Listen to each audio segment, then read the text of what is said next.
First of all, for the York Revolution, managed by Mark Mason. They will bat like this. Number one, batting first, the center fielder, Delta Cleary Jr. Batting second, second baseman, Ruby Silva. Hitting third, third baseman, Alexi Casilla. Batting fourth, first baseman, Zach Wilson. Hitting fifth, the extra hitter, Jared Mitchell. Batting sixth, right fielder, Jose Tabata. Hitting seventh, extra hitter, Michael Burgess. Batting eighth, the shortstop, Jose Cuevas. Hitting ninth, extra hitter, Ryan Dent. Hitting 10th, left fielder, Melky Mesa. Hitting 11th, extra hitter, Travis Witherspoon. And hitting 12th, catcher, Chris Rivera. The starting pitcher for the Revs, left-hander, Ross Detweiler. For the Barnstormers, managed by Ross Peoples. Batting first, number 7, center fielder, Darian Sanford. Hitting second, number 16, third baseman, Tyler Bortnick. Batting third, number 2, right fielder, Blake Galen. Hitting fourth, first baseman, number 14, Joey Terdoslavich. Batting fifth, number 10, designated hitter, Kyle Waldrop.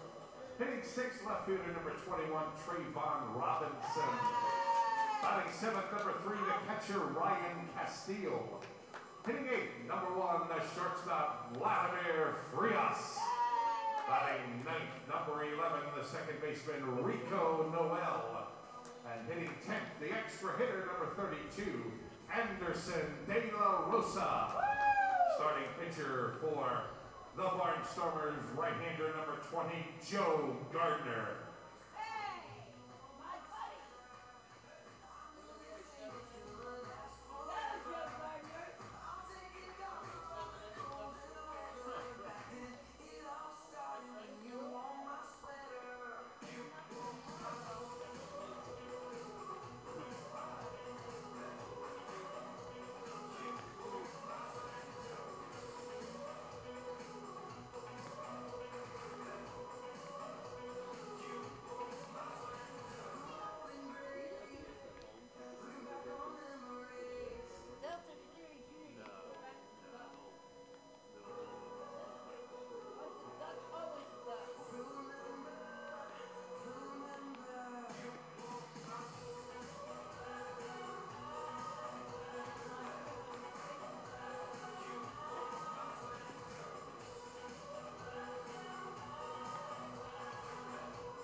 The York Revolution is on Sports Radio 1350 WOYK.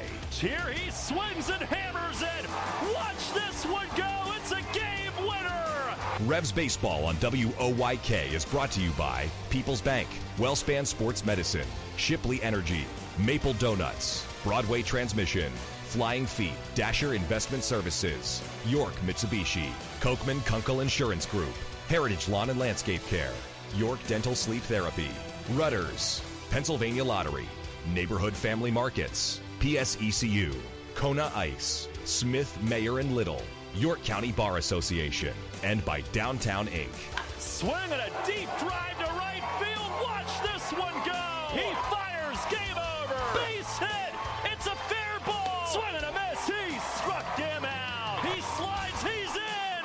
Revs win it. Now, with the call of today's game, here's the voice of the York Revolution, Daryl Henry. Good afternoon, everyone, from Clipper Magazine Stadium here in downtown Lancaster.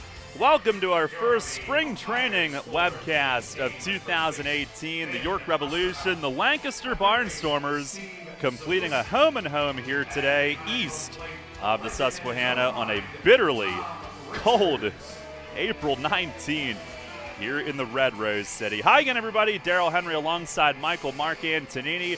Welcome to a new season of York Revolution baseball.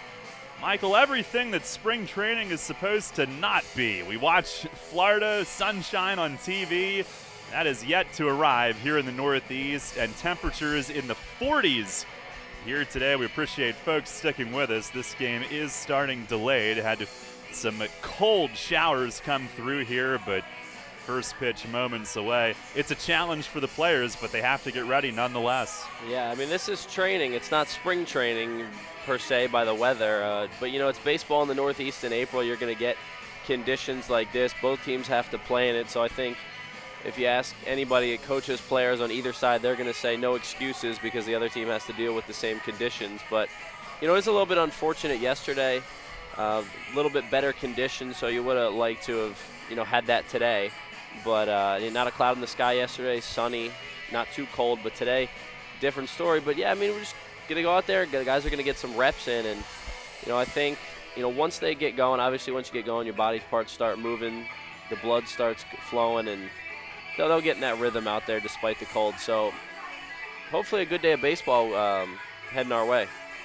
Yeah, it's a good thing that we're able to get this quote-unquote work in today, because Monday, the first day of spring training, pretty much all they could do was hit in the batting cage and throw in the side, and Tuesday was pretty much a total wash. Yesterday they did get on the field, albeit a little bit later than anticipated, but played the Barnstormers, and it was a good showing, Michael. If you don't count the bottom of the ninth inning, if we played it as a normal regulation game, would have been a 7-2 win. We played the bottom of the ninth so all the pitchers could get their work. It ended up being a 10-2 win for the Revs, and I think the win certainly helped, but 4 home runs, not a bad start for the offense, and the pitching staff really performed well yesterday too. Sure, and it was great to see, especially considering, like you mentioned, barely able to get out on the field on Monday and Tuesday, which were supposed to be designated workout days where the guys were going to be able to get their reps in. The pitchers were going to be able to throw bullpens, which the pitchers were able to throw their pens, but that was about it.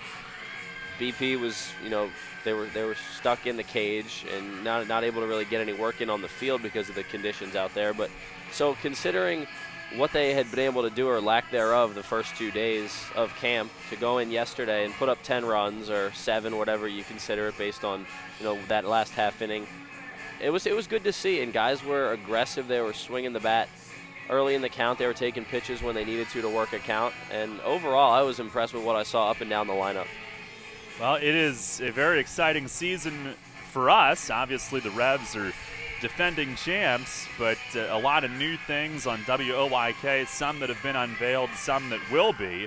And one of those new items is having YouTube for all of our games this year, whether it's the typical Revs TV production that you're accustomed to at home or on the road, our single camera feed from our press box, which is what we have for you today. And we're glad you have stuck out the delay with us and found us for this initial webcast on WOYK's YouTube channel. Obviously, all of the home and road games on radio and on a new app that'll be coming out soon as well. But on the road, the new addition is our YouTube feed for all of the games, not just the home games this season. They're just about set to go. Joe Gardner, Lancaster starting pitcher, looks like he is either going to rob someone or pitch with the entire shield up over his face. I guess he did just move it down to about chin height, but he's got the hoodie on. It was up over his entire face. And it is a blustery afternoon over here as he goes through his warm-ups. Barnstormers have taken the field. The Revs will go with a 12-man batting order. Starting lineup brought to you by Flying Feet. It'll be Delta Cleary Jr., one of the new additions, leading off in center. Ruby Silva will bat second and play second base. Alexi Casilla plays at third base here today and hits third. Zach Wilson in the cleanup spot at first base. Jared Mitchell will be one of the extra hitters hitting fifth. Jose Tabata in right field is batting sixth. Michael Burgess, another hitter extraordinaire, extra hitter on the lineup card. He will bat seventh. Jose Cuevas at shortstop hits eighth. Ryan Dent, an extra hitter, will bat ninth. And then 10 through 12 in the order. Melky Mesa in left field, Travis Witherspoon, an extra hitter, and Chris Rivera will catch. So Delta Cleary Jr. introduced. The Revs wearing their warm-up tops today. Numbers will be distributed tomorrow in advance of Saturday's home game at FanFest, 2 p.m. against the York County All-Star team. Looking forward to that.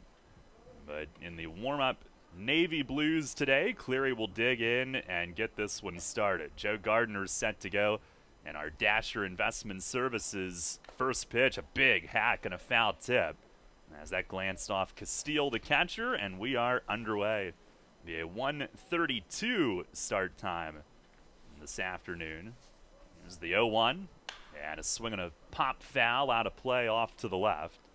Now everybody bundled up, the hoodies, you name it. Polo coaching down at third. Can't really see his face. There's the 0-2. And that misses upstairs. I think we're going to see a lot of first pitch swingers here today. Fine. A cold afternoon. We're not complaining up here. It's cold for us too, but I think we're going to see a lot of that today. Aggressive. And this one fouled back. 1-2 it remains. Now Cleary yesterday was one of the extra hitters early on. Mace moving the defensive alignment around. And here's a swing and a miss. Gardner went off speed down low and begins the game with a strikeout. But one of those changes from yesterday. Ruby Silva coming up next. He was in left yesterday afternoon, made a couple of nice running grabs, and today showing his versatility in there at second base. Rough day at the plate for Ruby yesterday. Struck out 4 times. Don't exactly want that golden sombrero to start your spring training season. Yeah. First pitch here is in for a strike. Gardner to the plate. And a big swing and a miss. Well, Cleary and Silva not getting cheated on swings here in this first inning. Here's the 0-2. And that misses upstairs. Our plate umpire today is Tom Richards. First base umpire Ben Osterhout and Steve Zawiski at third. Pitch is fouled back and out of play. I think we're going to see a steady diet of fastballs from both sides throughout the game. Both teams are going to use multiple pitchers. We saw that yesterday. Mark Mason's squad used 7, but early on in the season, you just want to get that command down. So it's going to be a steady diet of fastballs I think we're going to see. And this one up high. Gardner's been mid-80s. They do have the radar gun firing here this afternoon. 2-2. And a swing and a dribbler pulled over to second base. Rico Noel returning to Lancaster this year. He's got it and throws about. Again, temperatures in the high 40s as we get started today. Alexi Casilla blowing into his hands as he makes his way to the plate. And the wind is straight in from center field, which is just wonderful. Actually, 45 degrees, the real feel. Wait for this, as Casilla taps one right along the line to the left of the batter's box. It is foul. The wind chill, according to my app, 34 degrees. 34 degrees. Yeah, spring training, right. But, yeah, I mean, everybody bundled up, and for good reason. You know, I need one of those head mask type things. Here's a liner serve the other way. Base hit into left center. Casilla not deterred by the wind chill or any of that. He does what he does and sprays one over short. A 2-out base runner. Revs and Barnstormers will see each other quite a bit. Lancaster, the opponent on opening weekend in York. And then a week later, the Revs will be over here for Lancaster's home opening weekend. Here's Zach Wilson as Casilla draws a lob over to first. By the way, the Barnstormers saw this yesterday. They had their alternate black jerseys except for the pitchers. They're wearing red. And pitch to Wilson, a swing and a pop-up. Foul ground by first. It is back into the stands about halfway up. You know, Lancaster's first baseman, Joey Turdoslavich, is wearing one of those headgear mask things. It looks like a camouflage one, and I can't see any part of his face. I mean, obviously, you know, his eyes are showing, but that might be it, because can't really see much of his face. I was wondering what that was. Pitch to Wilson. He swings, lifts another pop, foul, and out of play. It's going to be a day where you really need to manufacture runs. You mentioned the wind blowing in. Not a day where you can rely on that big 3-run homer. Now, and yesterday, Jared Mitchell hit one that the wind might have helped push out. Jose Cuevas hit 2 that the wind might have helped keep fair down the line and left. 0-2 to Wilson, a swing and a high fly, foul ground, left field side, and this is out of play. Wilson over from Southern Maryland, and it was a really difficult end to his season last year with small blood clot ailment that short-circuited his season. He was on a great pace before that. Pitch is down low, 1-2. He's back, said he feels good. Went through all of his normal preseason training, and sure they're all excited to get after it. He certainly must be after dealing with that, as Casilla draws a throw. We are scheduled to play 9 innings today. Ross Detweiler will be on the mound first for York. Gardner deals, and a swing and a fly ball toward the line and right. Blake Galen back for a 7th year. He'll give it a look, but well back into the seats. Well, Wilson doing a great job fighting off pitches in this at-bat. It's cold out there, and you can only imagine, you know, trying to fight off those fastballs in on the hands, off the end of the bat. But he's doing a great job hanging in there. Now the pitch. And a swing and a miss. Fastball got him. Gardner with a scoreless top of the first. 2-out single from Casilla is all. And at the end of the half, it's the Revs nothing, the Barnstormers coming up. You'll always hit it out of the park with great Best Yet products from your neighborhood SureSave stores. Like party platters with $18.93 deli items. Team up Best Yet hot dogs with Best Yet kettle cooked chips. And get Best Yet 12 packs of soda and Best Yet Rising Crust pizzas at Saubles Markets in Shrewsbury, Stewartstown, Whiteford, and East York. And at Nell's Market Fresh Foods in Spry. Sports Radio 1350 is your home for local and national sports. The Big Sports Talker also has you covered with news throughout the day. Catch statewide updates on news and sports from Radio PA. Stock reports with Your Money Now, mornings and afternoons. And national news updates every hour from Westwood One. Stay up to date while getting your sports fix all day. Sports Radio 1350 WOYK. First in York, first in sports. The revolution plays here. Play ball! The new Sports Radio 1350.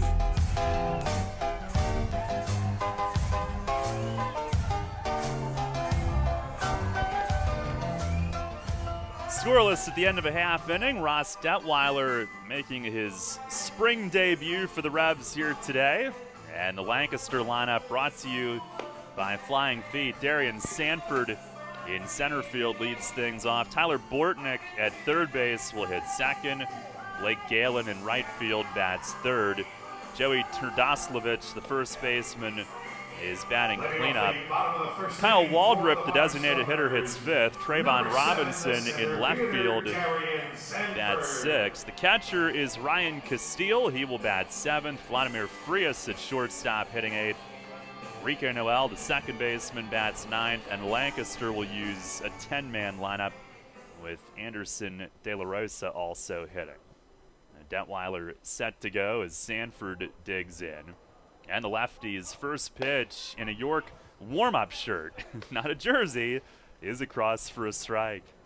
88 miles an hour. Sanford, who was on pace to make a run at the league stolen base record last year, the 0-1. And he slices one, a liner to first, right at Zach Wilson. Catches it cap high. And there's one away. Had him played perfectly over there. It was alert, too, so. Great play over there by Zach to react to that one. And some solid contact from Sanford, who we saw yesterday. Detweiler, a good start to his day. 2 pitches, 1 out. You'll take that. Here's Tyler Bortnick, who's back after playing for Somerset. Had been with Lancaster previously. He takes low.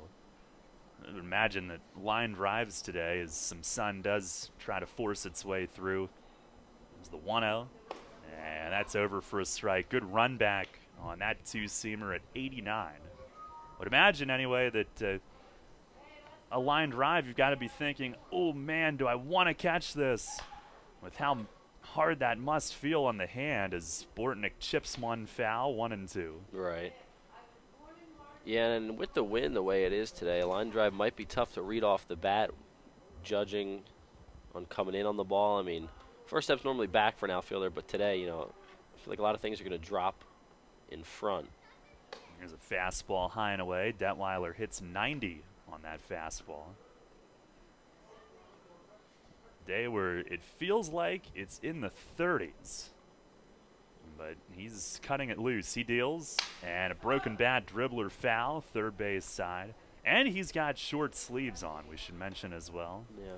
Well, and you see so often that pitchers, they, regardless of the temperature, I mean, if it's really cold, they'll go long sleeves, but they generally like to wear short sleeves, and then once they're in the dugout, they'll get their sweatshirt and then their heavy coat on, and or at least on their throwing arm. But pitchers, for the most part, I mean, I guess it's just the feel of not having that a long sleeve to deal with. Feel like they can get through the zone quicker with short sleeves, but it seems to be what the go-to for pitchers, at least starting pitchers, you feel. Bortnick back in there, 2-2 it remains. And Detweiler kicks and delivers, and a swing and a foul back. Detweiler, one of, if not the biggest, big league name to sign in the Atlantic League this offseason. And a delayed plop down of that foul ball from the upper deck into the seats. Another 2-2. And a swing and a looper foul. Bortnick spoils that. Right behind Lancaster's dugout. And plenty of opportunity for the kids in the stands today to get some souvenirs running around the park. Not a lot of competition for that. That is all them. Lefty winds, deals, and a swing and a fly ball lifted to right. Tabata reading it, backs up, and he'll have room fighting it with the wind, bringing it back in. And makes a two-hand grab, 2 away. And an interesting right field here, Michael. Obviously, it's short as can be, so Tabata's first read is probably go back just in case. I can always come in, and then that wind helped plummet it down a little bit shallower as well. It's Blake Galen, lefty on lefty. First pitch is outside. No score here in the first inning. And between Silva at second base on the edge of the outfield grass and right field beating as short as it is, not a lot of opportunity to drop one in front of the right fielder. There's a called strike, 1-1. Detweiler, 6'5" lefty, originally from St. Louis. Pitch is a breaking ball and a called strike. Tom Richards, a long look at it, gave it to him. That was a nice looking breaking ball right there. Good late bite on it, caught the outside corner. Tough on a left-handed hitter. His jersey whipping with the wind as he stares into Chris Rivera, who catches today. The pitch and a missed up high fastball at 91. Now the big thing with Detweiler last year, he was not hurt.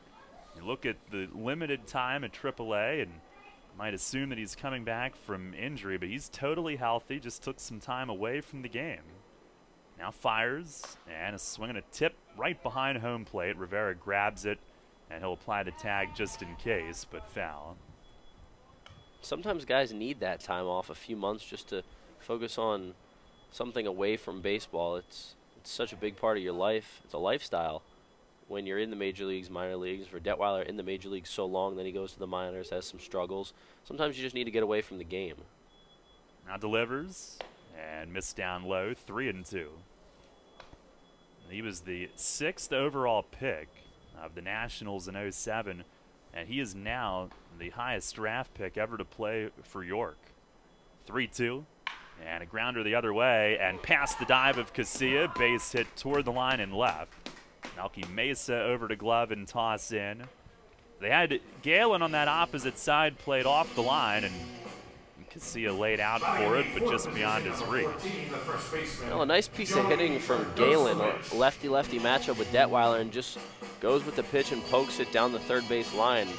Heck of an effort from Casilla, who's moved over from second base, where he was yesterday, to third today. And I think that's a good job by Mark Mason, knowing that he's got multiple infielders that can play multiple positions, move them around the diamond. He's got Cuevas at short today. He was at third yesterday, mixing it up.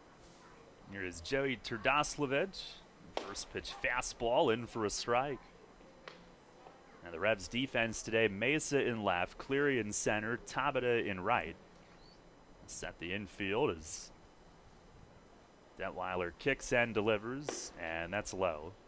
It is Casilla at third, Cuevas short, Silva second, Wilson at first. And yesterday, Tyler Clark caught the entirety. Today, Chris Rivera is back there. It's the 1-1, and a swing and a miss. Took a little off. Luis Cruz not yet in camp. Some travel issues. The Revs have Clark, Rivera, Carp in camp. Now the 1-2 runner goes from first, and a shot foul into the Lancaster dugout. Galen will head back. When Lancaster's made Detweiler labor through this inning. Still a pitch away from getting out of this one, but Lancaster's fought off a lot of tough pitches, and they're making him work for these outs.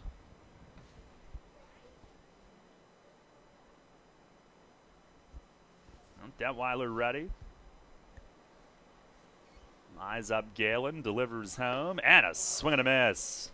Went inside, tied up Turdoslavich, who swung through it, and a strikeout to end the first. No runs, one hit, and one left. We've played an inning here in Lancaster, no score.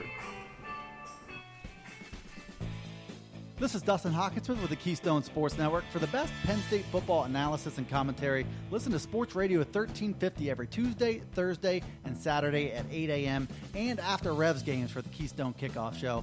We'll bring you game reviews, player evaluations, and recruiting news. So for the best in Penn State talk, tune to Sports Radio 1350 WOYK for the Keystone Kickoff Show. Brought to you locally by your neighborhood SureSave Markets. You'll always hit it out of the park with great Best Yet products from your neighborhood SureSave stores. Like party platters with $18.93 deli items. Team up Best Yet hot dogs with Best Yet kettle cooked chips. And get Best Yet 12 packs of soda and Best Yet Rising Crust pizzas at Sobel's Markets in Shrewsbury, Stewartstown, Whiteford, and East York. And at Nell's Market Fresh Foods in Spry. Can't get enough of the Birds? WOYK has you covered. Join us all season on Mondays at 6 for the Baltimore Baseball Show, hosted by award-winning Orioles and National Baseball writer Dan Connolly from BaltimoreBaseball.com. Exclusive in-depth interviews plus the latest insight and analysis on the Orioles every week. Talking baseball with the Birds, Mondays at 6. The Baltimore Baseball Show on Sports Radio 1350 WOYK. First in York, first in sports. Hi, this is Dan Patrick. Join me weekday mornings at 9 on Sports Radio 1350 WOYK.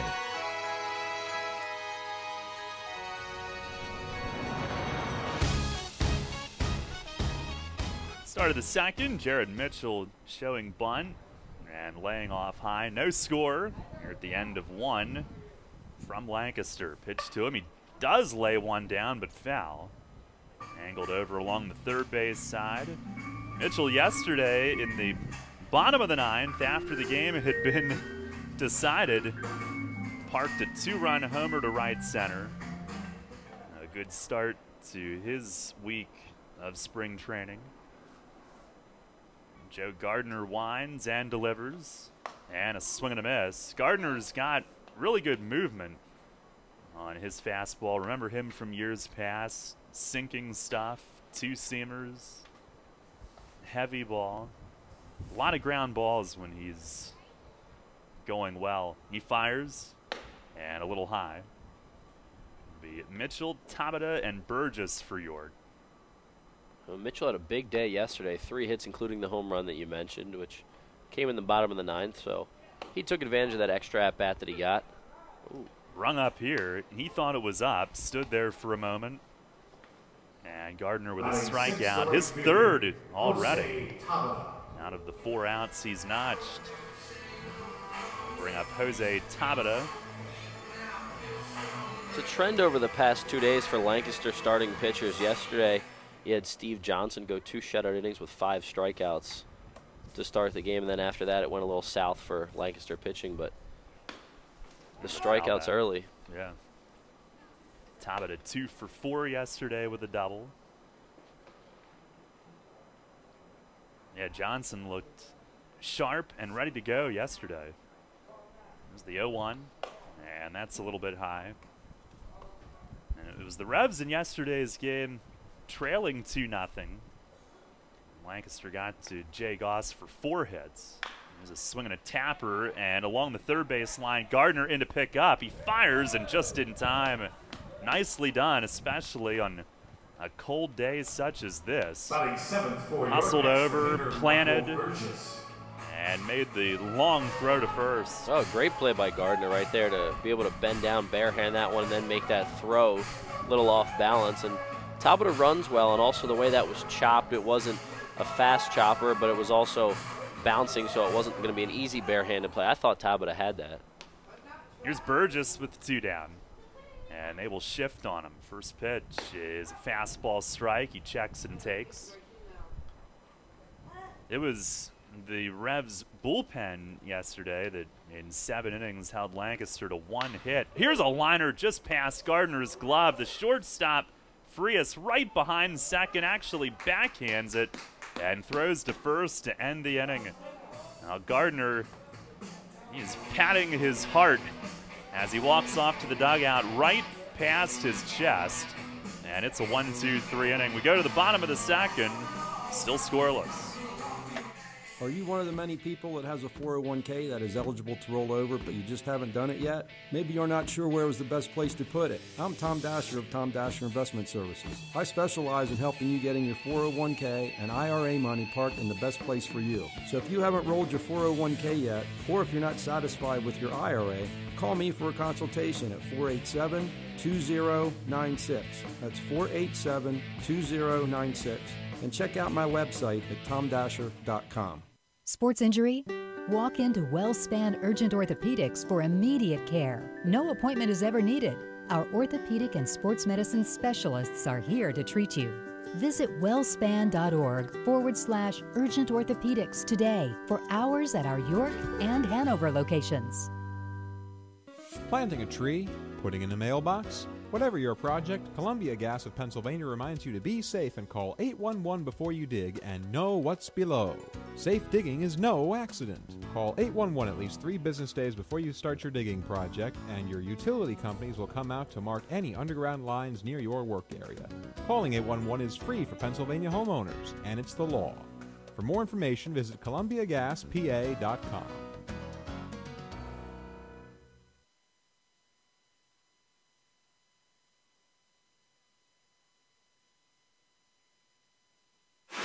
The Revolution plays here. Play ball! The new Sports Radio 1350.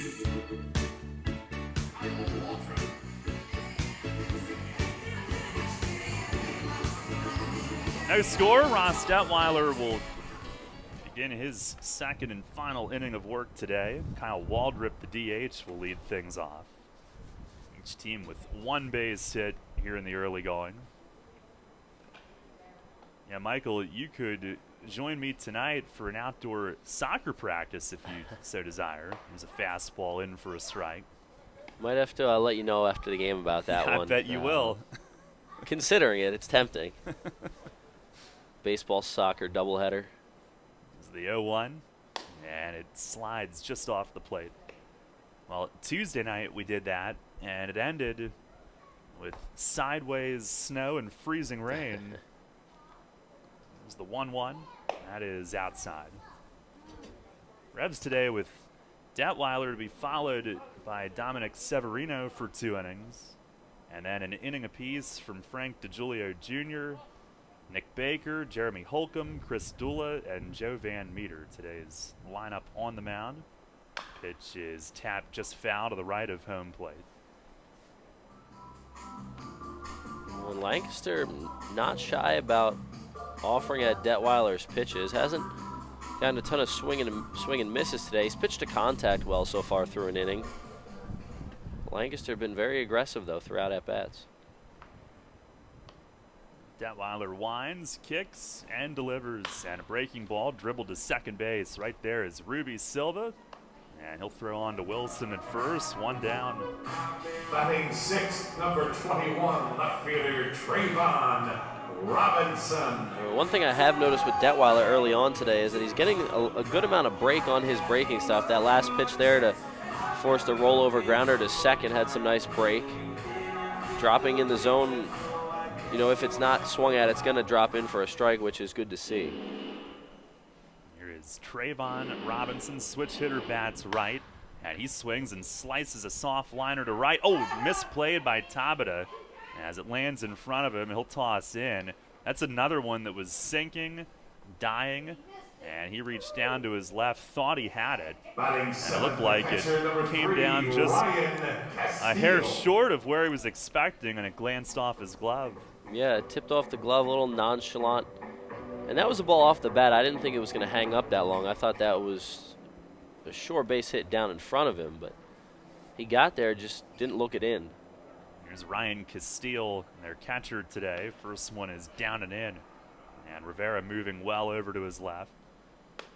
Well, I'm impressed that Detweiler, for most of a year away, and a guy who's pitched on the biggest stages, today he's in front of just a few. It's 45 degrees, and he looks really sharp. There's a fastball for a strike. He looks like he is ready to get out there for the real deal.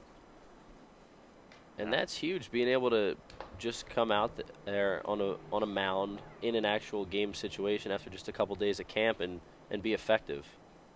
Pitch is swung on, grounded to short. Runner was going, and Cuevas had to go to his right. Feeds second, and they still turn it.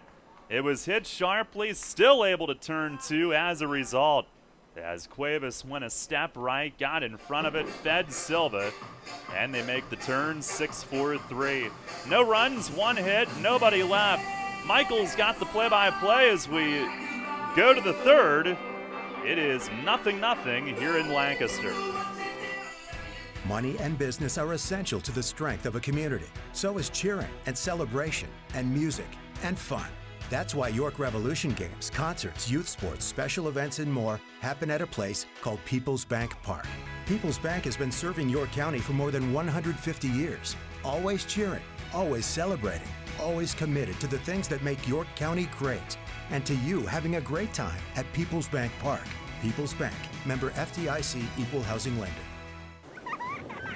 Hear that? It's the sound of summer. Sound nice? Call Kona Ice. We do it all. Schools, sporting events, parties, both corporate and birthday. You name it, we'll be there. We bring the party to you. If you need a little bit of fun in your life, we're the shaved ice truck for you. Oh, and we fundraise too. This summer, cool down with Kona Ice. Give us a call at 1-800-KONA-ICE or visit us online at www.kona-ice.com. Kona Ice. Flavor our world. It's where the veteran player knocks the winter rust from his swing. It's where wide-eyed rookies, lean and hungry, look to fulfill their boyhood dreams. It's where championship runs begin. And it's where heartbreaking decisions are made. It's time to play ball. Spring training is here. Your home for Revolution Baseball. Sports Radio 1350 WOYK. This is Jay Gauls. You're listening to York Revolution Baseball on the home of the Revs, Sport Radio 1350, WYK. First in York, first in sports.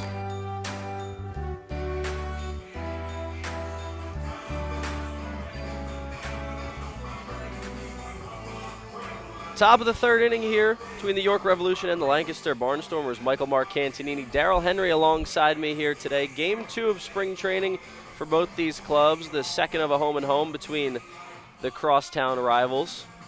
Barnstormers and Revolution squared off yesterday at People's Bank Park in York. It was a 10-2 win for the Revolution. The Revolution hit 4 home runs, and today no score through 2.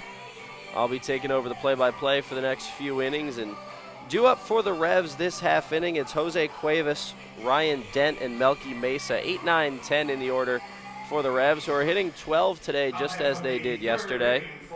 New pitcher on the mound for the Lancaster Barnstormers. It's left-hander Tommy Shirley. Shirley, a lanky 6'5", 215-pound southpaw, so he'll get the ball. Joe Gardner, 2 shutout innings of work. Just 1 hit allowed and 3 strikeouts to start the day for Lancaster, and he gives way to Shirley, second pitcher of the day for Ross Peoples' squad. And now the right-handed hitting Jose Cuevas digs in. He's at short today. Shirley out of the windup. There's a fastball outside corner for a strike, 0-1. Shirley back to the bump, and Cuevas quickly gets himself set again. And the pitch. There's another fastball. That one misses just off the plate, 1-1. Here yesterday was a day where Cuevas couldn't help but think, man, why couldn't this one count? Exactly. Big 2 day. homers. The 1-1 from Shirley, swing and a miss, ball in the dirt. A nice pitch there from the left-hander, and Cuevas came up empty. And it's a great point. I mean, that's a mid-season form type game for a guy like Cuevas, who's, you know, you wouldn't necessarily call him a power hitter, but put 2 out yesterday over the monster in left field at People's Bank Park. The 1-2 swung on and fouled back. Well, he's really been a very consistent hitter in his 2 years in this league, a good gap-to-gap guy. He was the Revs' first pick in the dispersal draft, and he had done that against the Revs once or twice. Big games, couple home runs. This one's lifted in the air to center field. Going back on it is Sanford, and he puts that one away, medium depth in left center. 1 down here in the top of the third. Extra hitter, Ryan Dent. Now Ryan Dent will get a chance. Dent and Melky Mesa on deck. Dent, one of the extra hitters in the lineup for Mark Mason's club today. Hitting in the 9-hole, but he is not the last batter in this lineup, as the Revs are hitting 12, as mentioned earlier. They did that yesterday as well, and it worked out pretty well. So here's Dent, takes a fastball that misses, I guess, low. Shirley pumping that fastball early on in his outing. Following up Joe Gardner, who went 2 shutout. The 1-0 to Dent. That one's fouled back right side, out of play. Now a 1-1 on its way. No score between the Barnstormers and Revolution here in Lancaster, Pennsylvania. If I said it was a great day for baseball, I'd be lying. Weather-wise, I mean, it's always a great day for baseball, but not with this weather. Now Dent chops one off his foot foul, and You know, Daryl, I was pleasantly surprised yesterday with the weather we got. About 51 degrees and sunny, not a cloud in the sky in York. And today, a different story here in Lancaster. Yeah, 51 felt awesome yesterday. Well, the plan today was to come over and hit on the field. That didn't happen due to the rain. It is just raw. Dent fouls another one back, so he's making Shirley work. Shirley working quick on the mound, sporting the high socks. Defensively for the Barnstormers in the infield, I think everybody has one of those face masks on because of the cold, and their catcher Castile does as well. Fastball misses just high and outside. A good take by Dent there. And Joe Gardner, the starter for Lancaster, sported that mask that Daryl, you mentioned. Looked like he was either going to rob a bank or he's just really cold. Rolled over to short, backhanded by Frias. Long throw across the diamond, not in time. Dent might have beat the play, but either way, it was a high throw. But I think he was going to be there anyway, despite the high throw. Regardless, he's safe at first. It's a man on for Melky Mesa. Yeah, they very incorrectly put an error up on the board. I think he would have beaten that, so I'm going to write down an infield hit. Give him the benefit of the doubt in the spring, and you know, Dent runs pretty well, and now takes a short lead off first. That brings up the right-handed hitting Mesa. First pitch swinger, he fouls that one out of play right side. No score yet in this one. It's the Barnstormers and the Revolution, the crosstown rivals, kicking spring training off with a home-and-home series that finishes up today. 10-2 Revs win yesterday. The 0-1 from Shirley, half-hearted swing from Mesa, fastball up in the zone that tried to check, I think, at the last minute but couldn't. It's quickly 0-2. Dent's aboard at first after reaching on what we're going to call an infield single. Beat the play to first, at least it looked like. There was a high throw, but give him credit for beating the play. The 0-2 to Mesa, fouled back again, 0-2. I didn't venture downstairs during the delay since we were testing out our new YouTube outlet and all of that, but I would imagine you got guys cooped up in that clubhouse, probably a lot of card playing again. The 0-2 from Shirley, fouled back out of play first base side again. So Mesa hanging in there, and that seems to be the theme so far in the season. A lot of card playing going on in the Revolution clubhouse. You know, potentially Lancaster, we don't know for sure, but was in there the other day when it was raining, you know, getting some information on the guys, and a bunch of guys just chilling playing cards. Mesa swings through the 0-2, and he's out number 2 here in the top of the third. That brings up Travis Witherspoon, the 11 hitter. He's an extra hitter in the lineup. Extra hitter Travis Witherspoon. But it's nice to see actual baseball that we've seen the past 2 days instead of just guys sitting around the clubhouse because they couldn't get on the field. Yeah, thank goodness. It's such a breath of fresh air, even if it's very chilly air. Right-handed hitting Witherspoon takes a fastball low and inside, had to kick his back leg out of the way. Travis, a tough day at the plate yesterday. You know, up and down the Revs lineup, the 12 guys that got in the game, it was, well, now that one's outside 2-0, and what I was saying was, up and down the lineup, you had a handful of guys that had really big days, but then everybody else kind of didn't do so much. It was either really hot yesterday or pretty cold, you would say. Really no in between, like 1 for 3 with a double kind of days. Witherspoon on the, he fouls one back, a tough day, but it's early. Not everybody can be like Jared Mitchell and hit a homer, hit a double, a single, score 2 runs. Or Jose Cuevas putting 2 out. Witherspoon, one of the guys for the Revs, rocking a hoodie. He swings and chops one down the third base line. A barehanded play by Bortnick. Throws over to first in time. A heck of a play by Bortnick, and the inning is over. We go to the bottom of the third inning. No score between the Revs and Barnstormers. We'll head there next on Sports Radio 1350 WOYK. Take it from me, guys. You want to make life happier? Your wife wants a nicer lawn. The kind of lawn you see on Home and Gardens and Martha Stewart. Here's a hint. You're not alone. Call your pals at Heritage Lawn and Landscape Care. They've got a way with lush lawns that the ladies like. And as you know, Happy wifey, happy hubby, winky face, Heritage Lawn and Landscape Care, world-class care right in your backyard. 717-292-9994.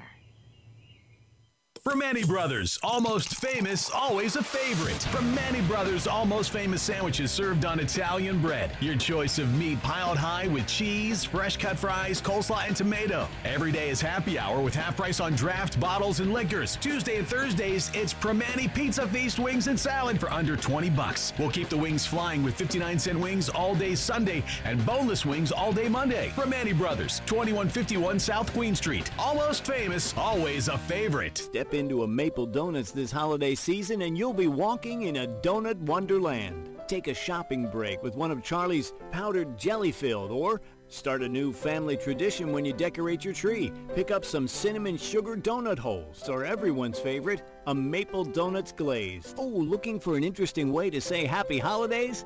A Maple Donuts gift certificate ought to do the trick. Right, big fella? Ho, ho, ho! Maple Donuts! Maple Donuts taste right. This is Logan Williamson. You're listening to York Revolution Baseball on the home of the Revs, Sports Radio, 1350 WOYK. First in York, first in sports.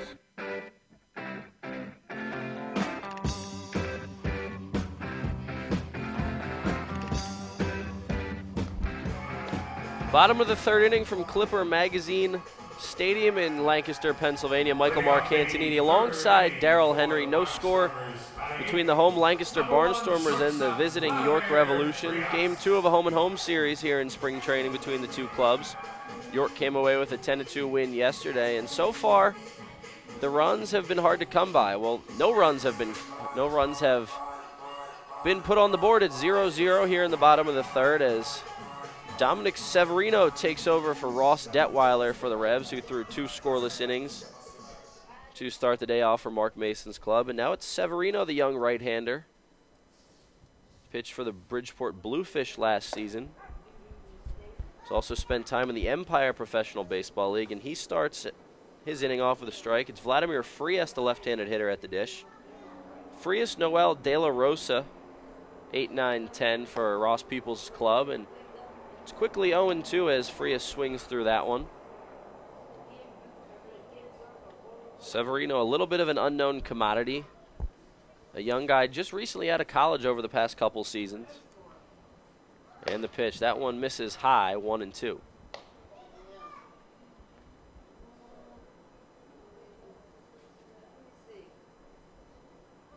Detweiler, 2 scoreless innings to start the game. Now it's Severino. Mason plans to use 5 more pitchers after him. Called third strike, and Frias knew it. Dominic Severino, a good start to his day as he punches out Frias looking. It brings up Rico Noel. I think everybody was so impressed with Severino when they saw him as a very unknown commodity facing York in his Atlantic League debut last September. He really dealt and did it attacking much the same way he did there on Frias. Now Severino out of the windup gets a swing and a miss there from Rico Noel. 0-1 the count. 1 down, bottom of the third inning. No score between the Revs and the Stormers. The 0-1. In on the hands, fouled back. That one probably didn't feel so good for Rico Noel. And Severino coming right at these hitters with his fastball. And Ross Detweiler is in the Revs bullpen right now, continuing to get some work in. And we will see that from time to time in spring games like this. The 0-2 misses high from Severino, and the guy, after he gets his work in on the mound, if he or I guess Mark Mason, manager Paul Fletcher, wants to see something else, get him a little bit more work, he'll send a guy to the bullpen, finish up his pitches. 1-2 misses inside. Yeah, and it struck me how good he looked. But I don't think it's a surprise. I mean, he's focused. He's coming in here looking to get back to the big leagues, and he looked sharp today. 1-2. Breaking ball misses low and outside off the glove of the catcher Rivera. It'll skip by to the backstop. No score in this one between the Revs and the Barnstormers. Bottom of the third inning. 3-2 count now on Rico Noel. Noel, the 9-hitter for the Barnstormers. The 10-hitter and extra hitter, De La Rosa, on deck. The 3-2 in on the hands, center field. Coming on to make the grab is Delta Cleary. He does with his outstretched left hand. And there's 2 down in the bottom of the 3rd inning. 2 up, 2 down for Severino. That brings up Anderson De La Rosa, then back to the top after him. 32 extra hitter Anderson De La Rosa. Well, everybody's only been together, obviously, for a few days, but I think fans are going to like this group. They're going to enjoy this group as people as well. And I think there's some of the guys like Severino that had been elsewhere. I think a real breath of fresh air to be in York. They're really excited to be here, too. First pitch fastball just misses off the plate to De La Rosa, the right-handed hitter. De La Rosa trying to avoid a 1-2-3 inning for his club. Severino working quickly. Out of the windup, the 1-0. That one's in there for a strike, 1-1. 2 down, bottom 3, no score. Dominic Severino, the first man out of the bullpen for Mark Mason's squad. Looks like he'll go 2 innings today. Breaking ball, a good one there. Swing and a miss from De La Rosa. It's 1-2. And Darryl, we were pleasantly surprised with what we saw out of the pitching staff yesterday, how nearly flawless they were, and so far today it's been great. Chopper foul, stays 1-2. Yeah, you've got to be encouraged by that. We were privy to hear a little bit of Fletch's initial address to his pitching staff, but had to be a challenge those first couple days to get any kind of work in.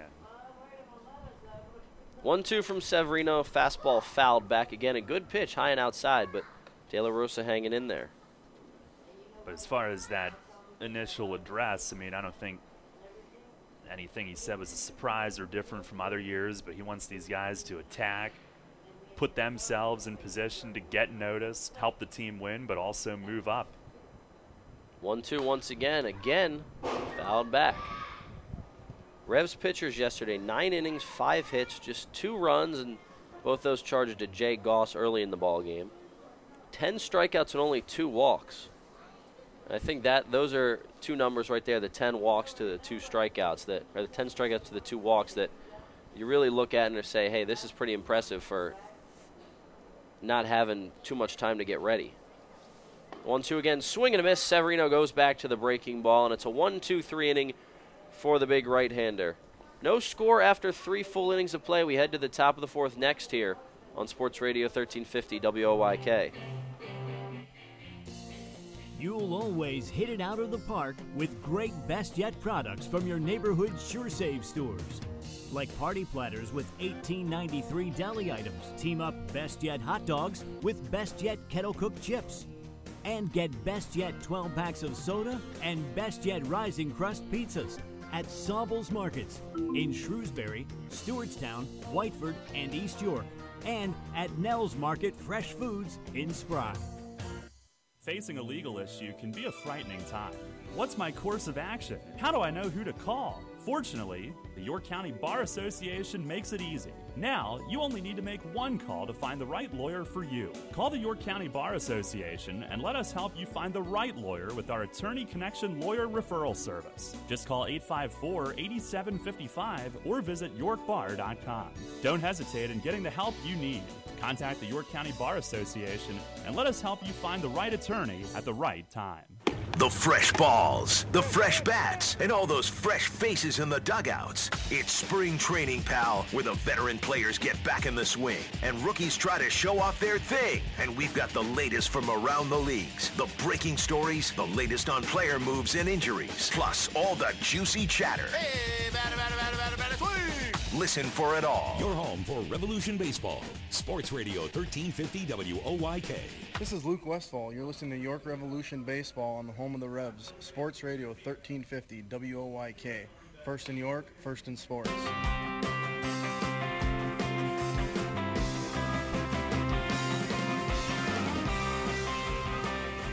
Top of the 4th inning from Clipper Magazine Stadium in Lancaster, Pennsylvania. Michael Marcantonini, Darryl Henry with you on the broadcast. Happy to be with you. Happy to have baseball back. We're happy to be broadcasting this game right now. Didn't know if we were going to be able to earlier in the day. There was plenty of rain that came down here in Lancaster earlier on. The game was supposed to start at 1 o'clock. Instead, it was pushed back to 1:30, and we're actually pretty happy with the start time, only a half hour after it was supposed to be. But for the amount of rain that came down, great job by the grounds crews to get this place ready to go. And now here in the top of the 4th inning, it's the Revs who will look to crack the scoreboard first. No score as Tommy Shirley back out there for a 2nd inning of work for the Lancaster Barnstormers. Jigging in the box now is Chris Rivera for the Revolution. First pitch swinger, he fouls that one back, 0-1. Rivera's first AB of the spring, did not play in yesterday's ball game, getting the catching assignment today. He started behind the plate and looks to catch all 9, at least that's the plan and the indication of what Tyler Clark did yesterday, catching all 9. That's probably what Rivera will do today. Counts 1-1 now as he takes a pitch inside. Shirley back on the rubber. The left-hander delivers to the right-handed hitting Rivera, and that one's taken upstairs, 2-1.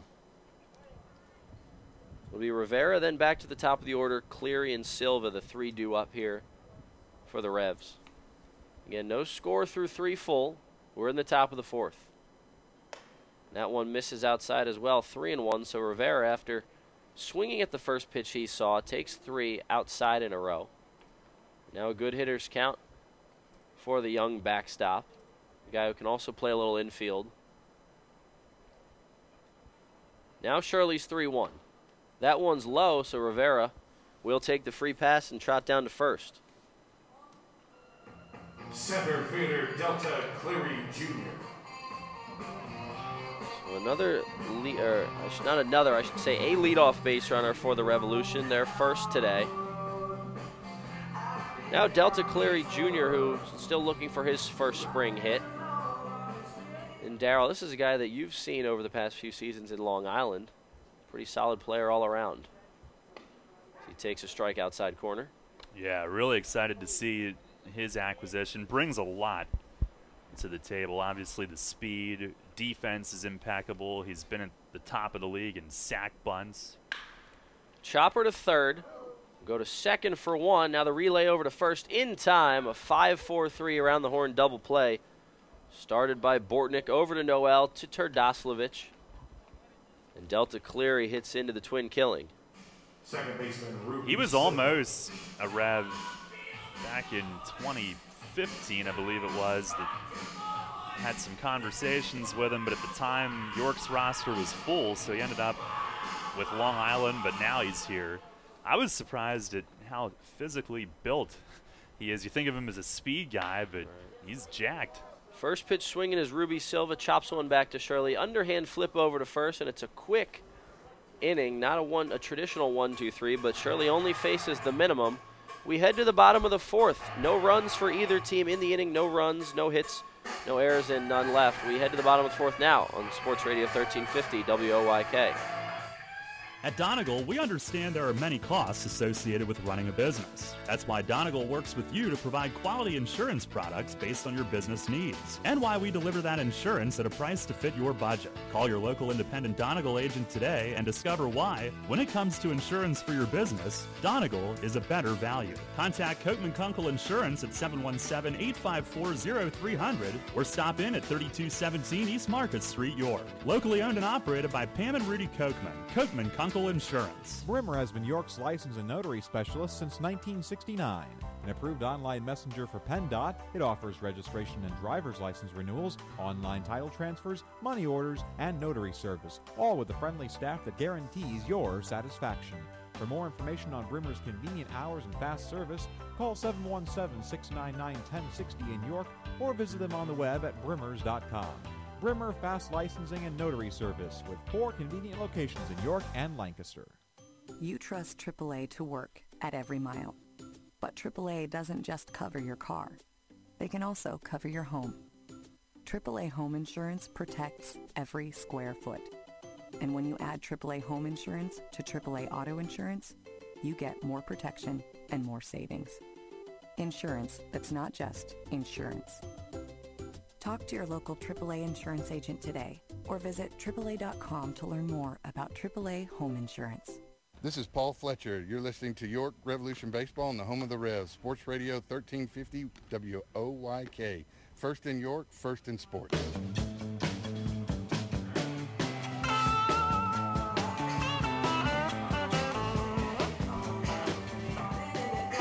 Michael Marcantonini, Darrell Henry with you on the broadcast.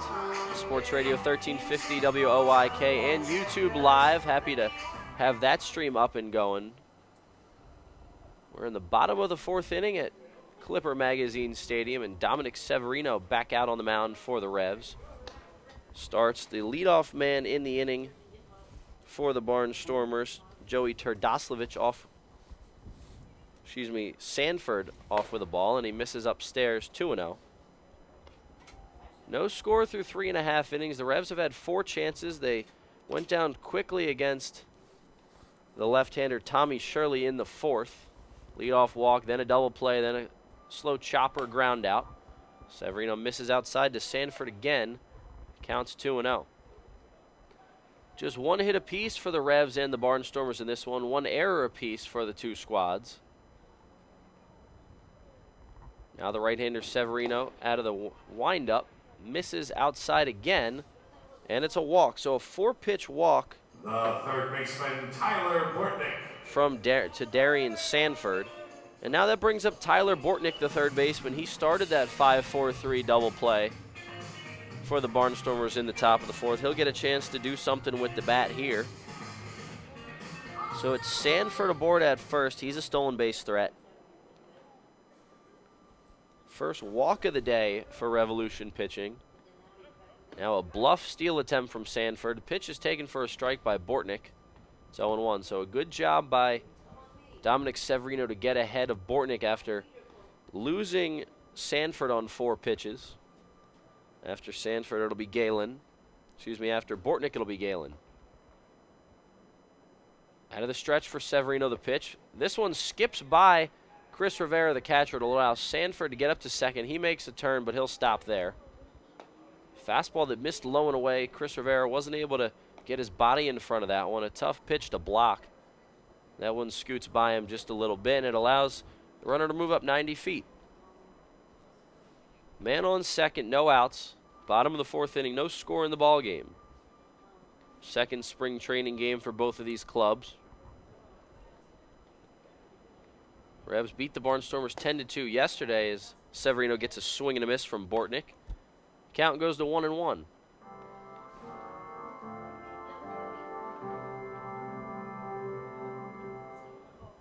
Counts 1-2, excuse me. So 1-2 the count. The man on second is Sanford. He has a decent lead. Severino gives him a look. Now the pitch out of the stretch. Fly ball right field. That one looks like it'll hook out of play foul, and it does, into the seats. The 1-2 pitch will come again out of Severino's hand in a few moments. Defensively for the Revolution right now, I wouldn't exactly call it a shift, but the infielders are more positioned for Bortnick to pull the ball. The second baseman, Silva, is pinching towards second. There's a big hole between first and second. The 1-2 pitch from Severino. Flipped in the air to right field. Tabata is there ranging over. Tagging and heading to third base is Sanford. He'll make it there without a throw. So a productive out for Tyler Bortnick as he flies out to right for the first out. Meanwhile, Sanford moves up to third base, and he's 90 feet away from scoring the game's first run. Now batting number 2, right fielder Blake Galen. So Bortnick down for out number 1. Now Blake Galen, the Atlantic League veteran. He's in right field today. First time up, he's singled. A 2-out single down the third baseline off Ross Detweiler in the first. First pitch from Severino, a fastball that misses inside. Galen had to reach his arms out of the way. So the count's 0-1. Dominic Severino in his second inning of work right now, looking to work out of this without allowing that man on third, Sanford, to score. Another fastball, this time outside. It's 2-0. No score in the bottom of the 4th inning. Just a hit apiece for both of these clubs. As Blake Galen, the left-handed hitter, digging in. He's looking to bring in the game's first run. There's a fastball down the heart of the plate, 2-1. After Galen, it's the cleanup hitting first baseman Joey Terdoslavich. The Revs will play the infield back despite a man on third and 1 down. Now a chopper to short, and this one's going to get the run in. Cuevas throws over to first for the easy out, 6-3 on the putout. But meanwhile, it is an RBI ground out for Blake Galen, and the Barnstormers crack the scoreboard first. It's 1-0 in the bottom of the 4th. And it was really textbook base running from Sanford. He hesitated to make sure that it got by Severino. It was close, but with the righty falling toward first, it was wise to let his shortstop handle it, trade the run for an out. Now Terdoslavich, free swinging against Severino. He fouls one back. It's 0-1. And it's a great point, Darryl. At first, Sanford, he didn't break right away. And a lot of times you see a base runner do that from third base. But he waited, making sure he could get home. And early on, you're not going to see the infield play in there, like I mentioned. But it was worth noting they were back. Now a 1-1 count on Terdoslavich. Open stance. He awaits the pitch from Severino. Fastball high, 2-1. 1-0 Lancaster over York. We're in the bottom of the 4th inning. Michael Marcantonini and Darryl Henry with you on the call. Our first call of the spring training season. Weather held up all right today after some rain early on in the day. Now Terdoslavich lifts one foul out of play left field side.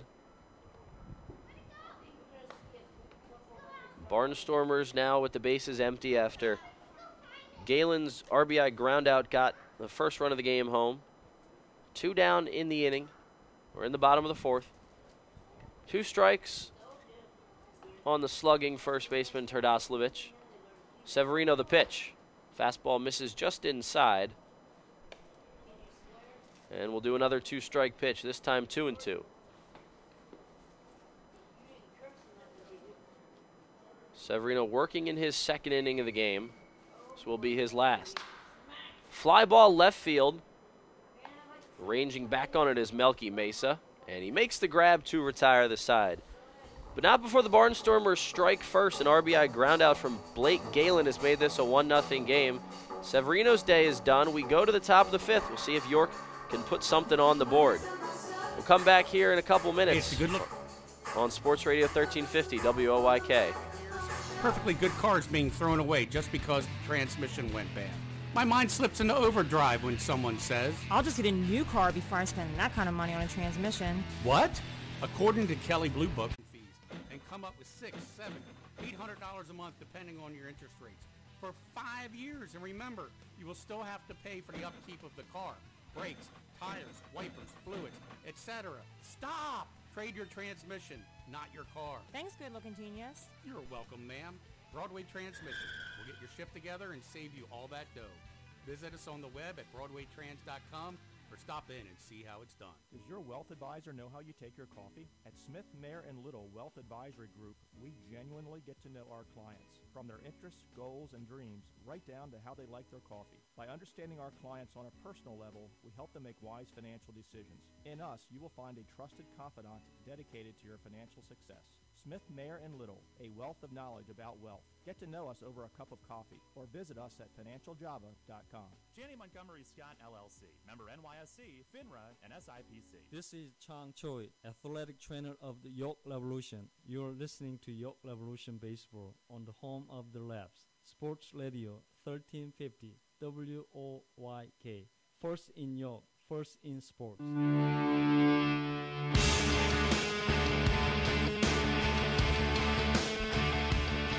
Alexi Casilla, Zach Wilson, and Jared Mitchell, 3-4-5, due up for the Revs in the top of the 5th inning as Casilla takes a ball to start the frame. It's 1-0 Barnstormers here in the top of the 5th. They scratched across a run against Dominic Severino in the bottom of the 4th as Casilla fouls one back. It's 1-1. An RBI ground out from Blake Galen broke the scoreless tie. So we were scoreless through 3.5. And the Barnstormers got theirs in the bottom of the fourth. Michael Marcantonini and Darrell Henry with you on the broadcast. Happy to be with you. Happy to have baseball back. Some spring training baseball, though it doesn't feel like it. Off the hands into shallow right field. Coming on and making the grab is Blake Galen. And Alexi Casillas retired for the first out. New pitcher in the ball game for the Barnstormers is the left-hander Matt Marksberry, 6'1", 185-pound southpaw from Cincinnati, Ohio. Marksberry, the second lefty in a row facing the Revolution, as Tommy Shirley worked 2 shutout innings in relief earlier in the game. So Casillas flies out for out number 1. That brings up the first baseman, Wilson. He struck out swinging in the first after a long at-bat. He foul tips one into the glove of the catcher, Castile. Wilson fought hard in his first AB of the game, fouling off a handful of pitches before ultimately striking out. Marksberry misses inside with that one. It's 1-1. 1-0 Lancaster over York. Blake Galen's RBI ground out the difference so far. See what the Revs can do about that. A day after scoring 10, they don't have any yet. That one's low, 2-1. Jared Mitchell waiting on deck. He also a strikeout victim his first time up after a big day yesterday. Revs are hitting 12 in their lineup today. They have 4 extra hitters. I guess 1 you'd really call a DH, and then 3 extra hitters. That one's taken upstairs, 3-1. So 3, 4, 5, not necessarily the heart of the order. I guess you can still say it's the top of the order when you're hitting 12. Wilson in the cleanup spot. That's where you figure to see him a lot this season. And another one outside, a 5-pitch walk to Zach Wilson. Extra hitter Jared Mitchell. Now Jared Mitchell went down looking to lead off the second inning. He looks to do something now with a man on first and 1 down. The Revs haven't had a ton of opportunities with runners on base. Credit to the Lancaster pitching staff. There's a strike outside corner, 0-1. It looks like the rain has started to fall again. You can see it ever so slightly from where we are in the press box. Lefty-lefty matchup. The pitch from Marksberry. Breaking ball outside.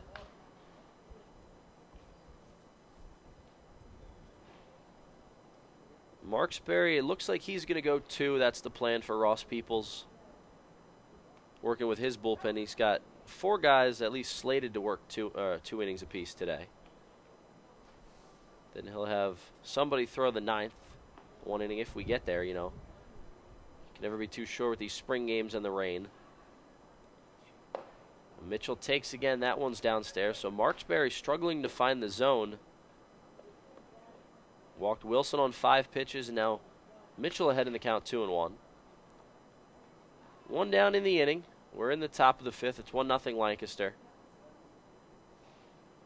Mitchell awaits the pitch. He swings and skies one in the air. And that one will get out of play. Couldn't help but think about Mitchell's spring earlier today when I saw the news that the Reds manager and members of the coaching staff had been let go. He was in Reds camp and showed really well from what we had heard, but unfortunately for him didn't get held on to. Fastball just misses off the outside corner. Marksberry wanted that one. Instead, the count runs full with 1 down in the top of the 5th. And so often it's that things like that happen where a guy has a great spring, but there's just not enough room to keep a guy, and fit outweighs the numbers a lot of cases as Mitchell sprays one foul left field side. You so often see a guy that can play multiple positions, or somebody that they think projects better at a certain position, or long-term get a spot over a guy who produced early on. So one of those things that happens, but we're happy to have Mitchell here. Yeah. And I would expect early on that, you know, he might be a little bit ahead of some other hitters having had that time. Full count pitch. Spoiled foul, and I think there's some pretty good evidence yesterday of the game we saw out of him. 3 hits, including a home run. That he's a little bit ahead of schedule compared to some guys. It's tough to come in here, especially if you don't play winter ball or if you haven't been in somebody's spring training camp, to come in here and be ready to play games within 2 or 3 days. As Mitchell fouls one off the mask of Castile, the catcher. Really fighting here. 3-2 it remains. Last year, once he got locked in, he never got locked back out. Yeah. From mid to late May on, I mean, might have been the best left-hand hitter in the league. 3-2 the count. Wilson on first, he walked. 1 down in the inning. Top 5, 1-0 Lancaster. Marksberry misses outside just off the plate, and a good spot, tempting for any hitter, but Mitchell wisely lays off, and it's back-to-back walks for Marksberry after getting Casilla to fly out to start the inning. And he shows a little frustration. He turned and walked away from home plate before receiving the throw back. He's had a couple that he's wanted and has not gotten. Now here's Jose Tabata, the right-handed hitting outfielder. He's in right field today. Missing high is Marksberry, and now Castile is going to go out and have a chat with his pitcher. Back-to-back walks. He walked Wilson on 5 pitches and threw 4 straight balls in the at-bat after he got Wilson to swing and miss or foul one back to start that AB. Then Mitchell worked the count full, fouled off a handful of pitches, and a great eye taking ball 4. Now 1-0 to Tabata. Played 6 years in the major leagues with the Pittsburgh Pirates. This one's off the hands, foul pop-up, first base side. And that one will be caught in foul territory by the first baseman, Terdoslavich, 1 down. So would have been an infield fly if it was in fair territory. Instead, just a pop-out for Tabata, not the at-bat that he wanted with 2 on and 1 out. Here's Michael Burgess, the designated hitter, or extra hitter, one of them. And Darryl, we saw his first time up in the 3rd inning. The shift came back to bite him as he hit a scorcher right up the middle that was fielded just as a routine ground ball, but normally that's a base hit up the middle if you're not shifting. Lefty-lefty matchup. Burgess taking. It's 0-1. Now he's an interesting case with that shift. I know last year we saw some teams do it, some did not. He's got tremendous power the other way, but some teams do insist on the shift. Breaking ball misses low and outside in the dirt. Nice stop by Castile. Keeps the runners where they are.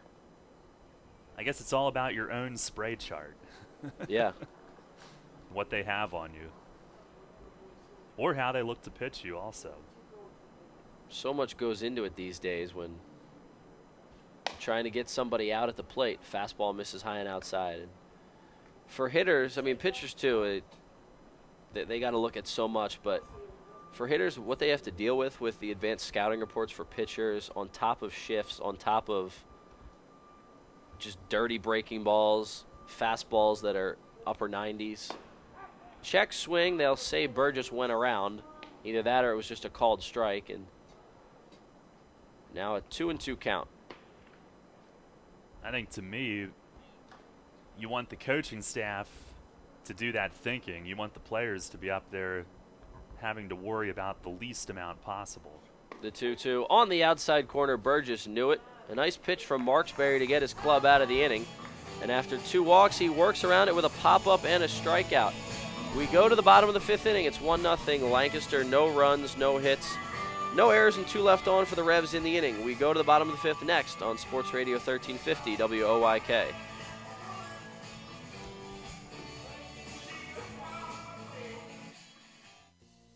You'll always hit it out of the park with great Best Yet products from your neighborhood Sure Save stores. Like party platters with $18.93 deli items. Team up Best Yet hot dogs with Best Yet kettle cooked chips. And get Best Yet 12 packs of soda and Best Yet rising crust pizzas at Sobel's Markets in Shrewsbury, Stewartstown, Whiteford, and East York. And at Nell's Market Fresh Foods in Spry. This is Steven Janis. You're listening to York Revolution Baseball on the home of the Revs. Sports Radio 1350 WOYK. First in York, first in sports. Money and business are essential to the strength of a community. So is cheering and celebration and music and fun. That's why York Revolution games, concerts, youth sports, special events, and more happen at a place called People's Bank Park. People's Bank has been serving York County for more than 150 years. Always cheering, always celebrating, always committed to the things that make York County great. And to you having a great time at People's Bank Park. People's Bank, member FDIC, equal housing lender. Sports injury? Walk into WellSpan Urgent Orthopedics for immediate care. No appointment is ever needed. Our orthopedic and sports medicine specialists are here to treat you. Visit wellspan.org/urgent orthopedics today for hours at our York and Hanover locations. Hey, this is Jacoby Jones, Super Bowl champ, Dancing with the Stars. If y'all didn't vote for me, it's y'all fault I lost, but you're listening to the radio, WOYK 1350, baby.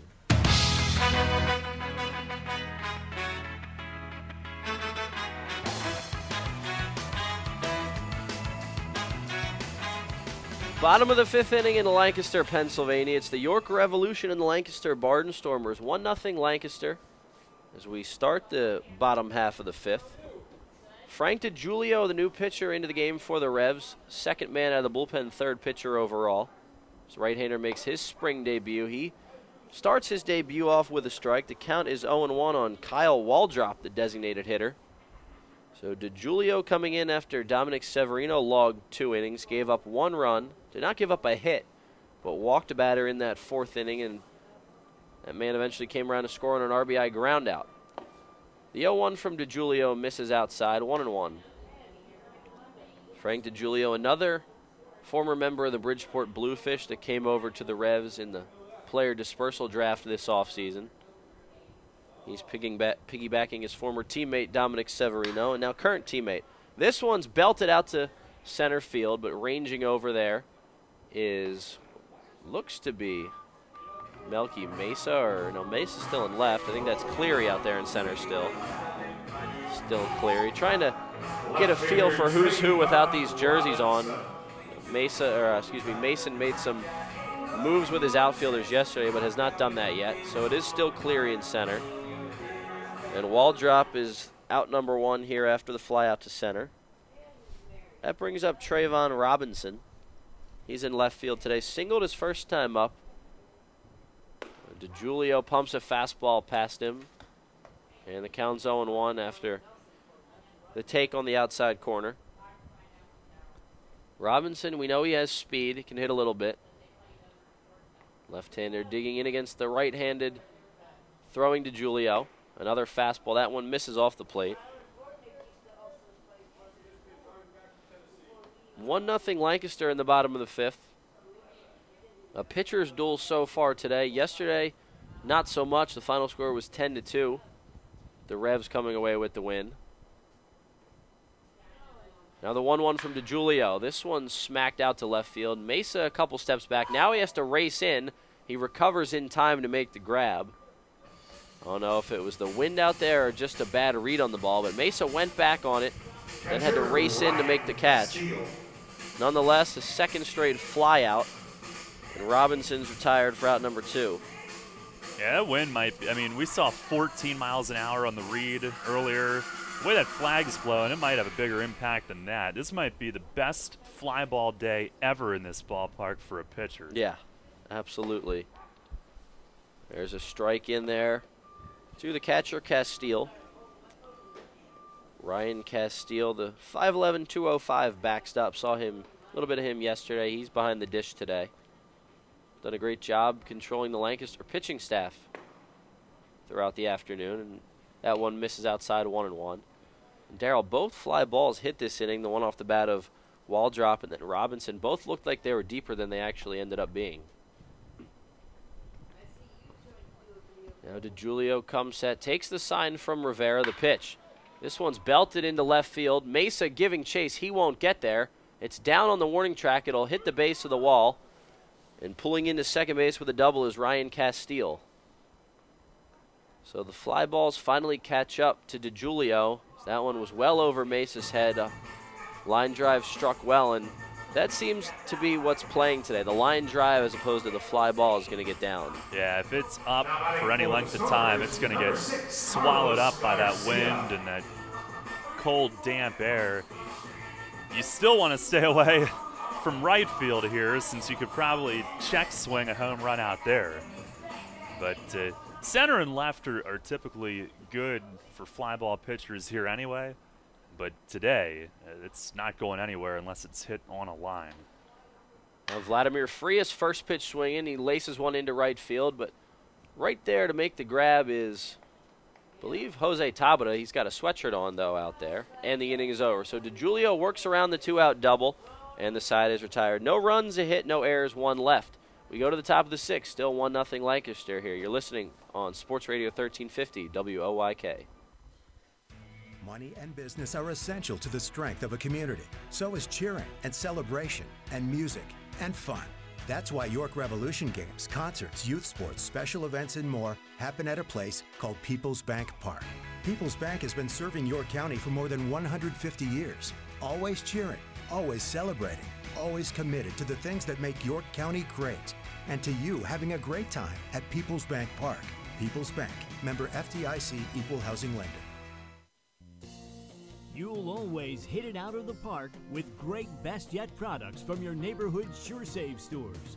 Like party platters with $18.93 deli items. Team up Best Yet hot dogs with Best Yet kettle cooked chips. And get Best Yet 12 packs of soda and Best Yet Rising Crust pizzas at Sobel's Markets in Shrewsbury, Stewartstown, Whiteford, and East York. And at Nell's Market Fresh Foods in Spry. Hi, this is United States Olympic gold medalist Jenny Finch. You're listening to York Revolution Baseball on Sports Radio 1350, WOYK. First in York, first in sports. Columbia Gas of Pennsylvania delivers natural gas to 423,000 customers. Our commitment is to do it reliably, efficiently, and most importantly, safely. If you smell, hear, or see any sign of a natural gas problem, evacuate immediately and call 911 from a safe location. The most obvious indication of a problem in your home would be a rotten egg odor. For more information on natural gas safety, visit ColumbiaGasPA.com. Columbia Gas of Pennsylvania, reminding you about natural gas safety.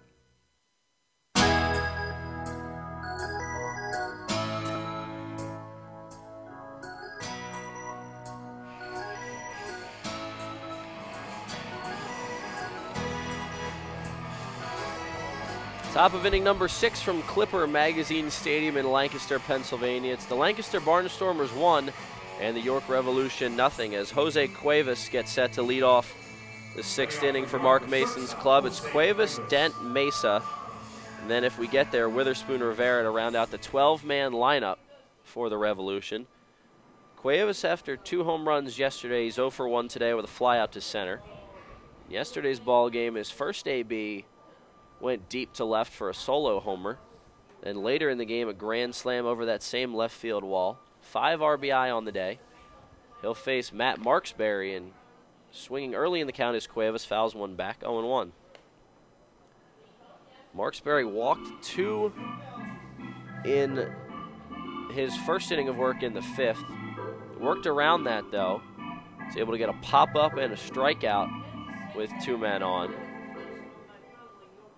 5 scoreless frames so far for 3 combined Barnstormer pitchers. Now Cuevas takes one down the heart of the plate, 0-2. Michael Marcantonini, Darrell Henry with you on the broadcast. It's spring training baseball, though it doesn't necessarily feel like spring. It is indeed spring. Winter training. Yeah. 40 or so degrees, maybe less at this point.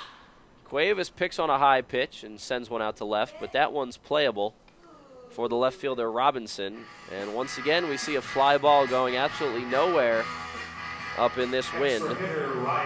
Now Ryan Dent with 1 down. It's easy to say since we saw a 2 home run game yesterday, but I think Cuevas is going to love batting at People's Bank Park. Now, he hit 2 down the line, but I've always thought he was more of a gap-to-gap guy, but he should fit in really well in the Revs' home ballpark. He's got plenty of experience in this league. as Ryan Dent takes a pitch outside 1-0. 1-0 the score in favor of the Barnstormers. We're in the top of inning number 6. We'll play 9 today. Revs won the game between these two teams yesterday 10-2. On a normal day, it would have been a 7-2 win, but the two teams played the bottom of the 9th inning just so Lancaster could get one more pitcher some work. And speaking of pitchers getting work, Frank DiGiulio out in the Revs bullpen getting some additional work in, as he did not need to throw too many pitches. Now a pop-up shallow center field. The second baseman, Noel, is calling for it. He makes the grab, and there's 2 down. As soon as that ball went up, Dent dropped his bat, and he's shaking his right hand, trying to get that sting out. I think the absolute worst is off the end of the bat. I mean, the handle isn't good, but you hit it off the end. That is not a good feeling on a day like this. Oh, it's one of the worst feelings in baseball to either get jammed or hit one off the end of the bat, especially when it's cold. Regardless if you have batting gloves or not, they're not going to help much. Now with 2 down, Marksberry fires a ball high to Melky Mesa, the left fielder. Mesa was busy out in left field in the last half inning. The ball hit over his head. Also caught a ball out there. Now he swings and lifts one foul out of play, 1-1. 1-0 Lancaster. We're in the top of the 6th inning. Second of what looks to be a 7-game spring training schedule for the Revolution. Part of that will be a game during Fan Fest this coming Saturday, just 2 days from now, where they'll play York local men's league team. There's a breaking ball, misses outside to Mesa, 2-1. Right-handed hitting Melky Mesa spent time in New York Yankees organization, had a cup of coffee in the majors with the Yankees, played 5 career games with the big club, and actually has, I believe, a 400 career batting average in the major leagues. Pretty cool to say. You say you played for the Yankees, hit 400 in the majors. Excited to see him here. He's got some tools. The 3-1 from Marksberry, chopped foul. Counts full. Mesa looked a little upset with himself that he didn't do more with that pitch. And Mark Mason's done a great job putting together this squad, and one thing I'm particularly excited about is the outfield. He's got 5 guys who can all play. We know that. Getting playing time for all of them will be a question, but it's better to have too many in one spot, I guess, than not enough. Mesa fouls another one back.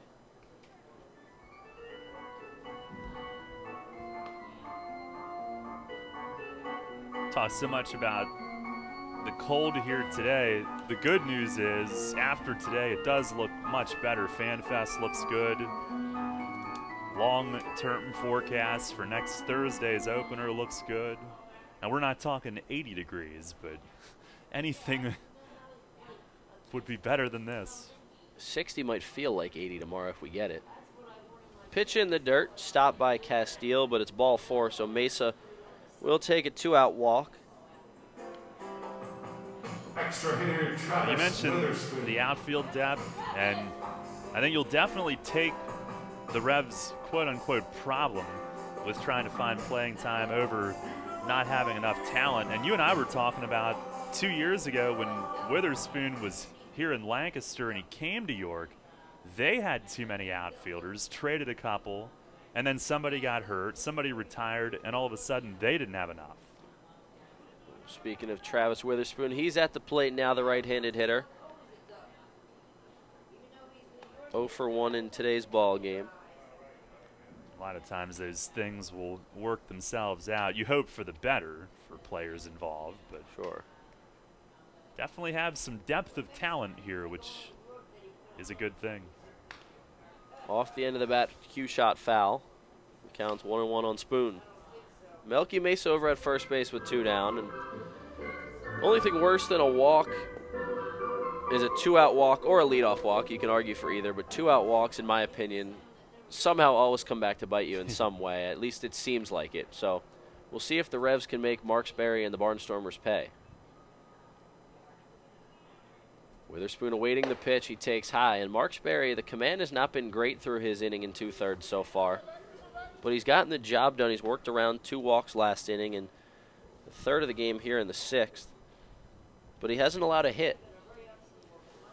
Revolution only have one official hit according to the scoreboard, really 2 because, yeah, Casillas base hit and then the ball Dent beat out that was called an error. There's a swing and a miss. So essentially 2 hits. And the scoreboard actually reads 2 hits and an error for Lancaster.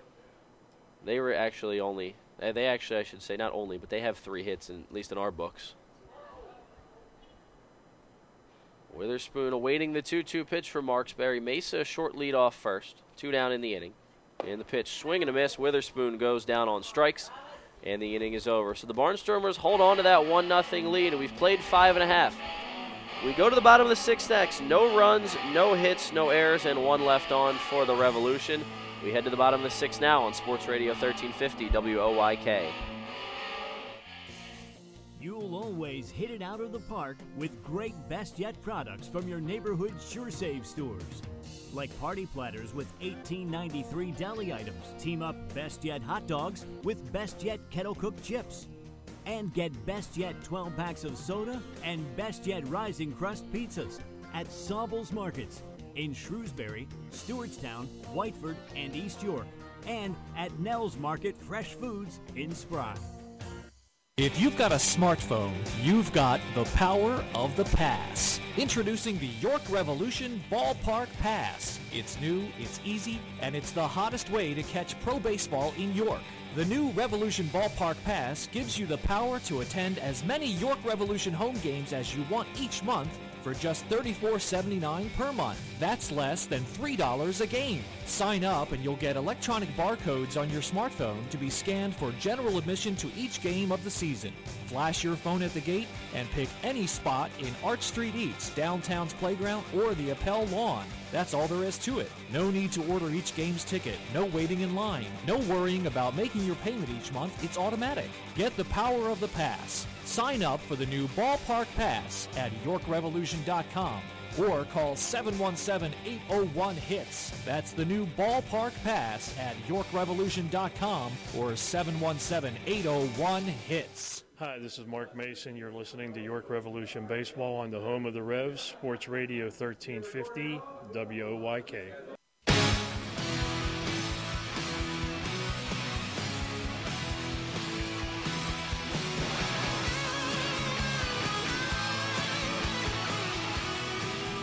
Nick Baker, the new pitcher out of the bullpen for the Revs in the bottom of the 6th inning. It's the Barnstormers 1 and the Revs 0. Been a pitcher's duel so far today. The only run coming across on an RBI groundout from Blake Galen back in the 4th inning, scoring Sanford, leadoff man for the Barnstormers. And that's where we are, 1-0, bottom 6, as Baker, the native of Palm Springs, California, comes in for an inning of work in his spring debut. He takes over for Frank DiGiulio, who worked a scoreless 5th inning. He followed up Dominic Severino. A scoreless inning for DiGiulio, gave up just 1 hit. And now Nick Baker, the right-hander, has previously pitched in the Arizona Diamondbacks organization. He comes over to the Revs this season. Another arm to be excited about in this Revolution bullpen. He'll face the bottom of the order for the Barnstormers. It's Noel, De La Rosa, then Sanford, 9-10-1. Now the right-hander Baker out of the windup. First pitch is a fastball high and outside, so Noel with a 1-0 count on him. 1-0 Barnstormers in the bottom of the 6th. Michael Marcantonini on the call alongside Darrell Henry in the booth. A cold day in Lancaster, Pennsylvania, but we're fighting through it. We both have our heavy Revs jackets on in the booth. I had a winter hat on for half the game. But it's one of those things where you get in that rhythm during the broadcast and get a little warmer. Maybe not warmer, less cold, I should say. Now this one hard hit into left field, but it hangs up long enough for Melky Mesa to race in and make the grab. So a liner out to left. Noel put good wood on it. But Baker gets the first out thanks to Mesa's quick feet in the outfield. Yeah, really clean read on that from Melky. Some of the high fly balls today have been a little bit trickier, but he was right on his path en route to that one. That brings up Anderson De La Rosa, one of the extra hitters in Ross Peoples' lineup.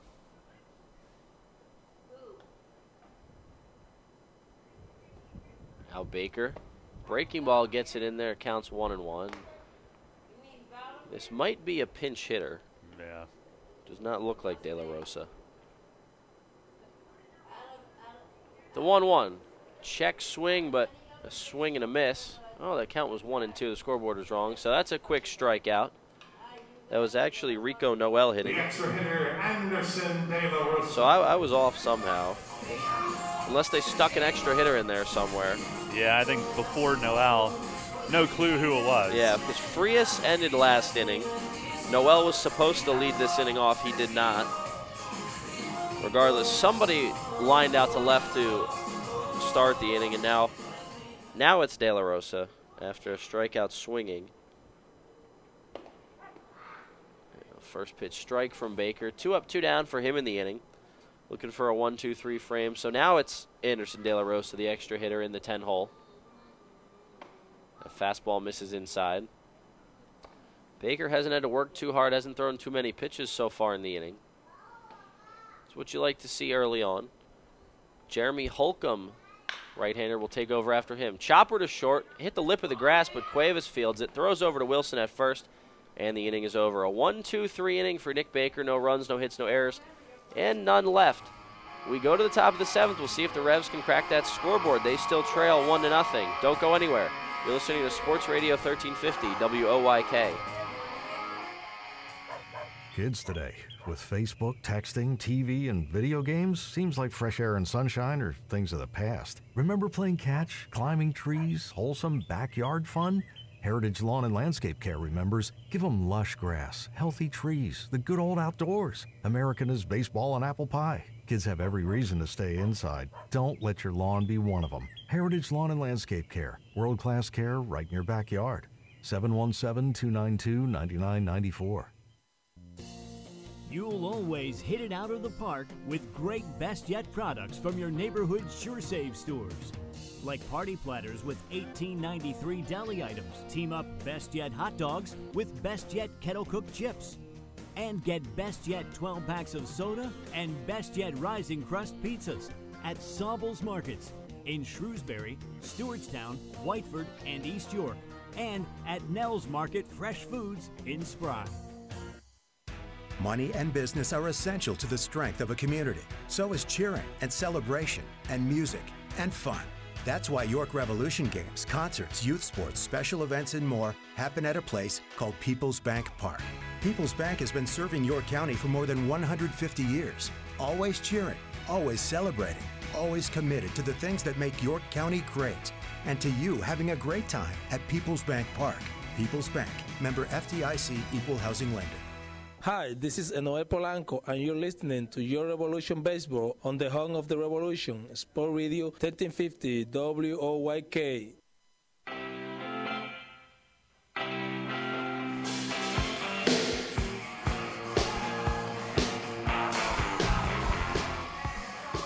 Top of the 7th inning in spring training game number 2 for the York Revolution and the Lancaster Barnstormers. These two clubs played to a 10-2 final yesterday in York. The Revolution coming away victorious. Today, a different story. A pitcher's duel in Lancaster. It's 1-0 Barnstormers through 6.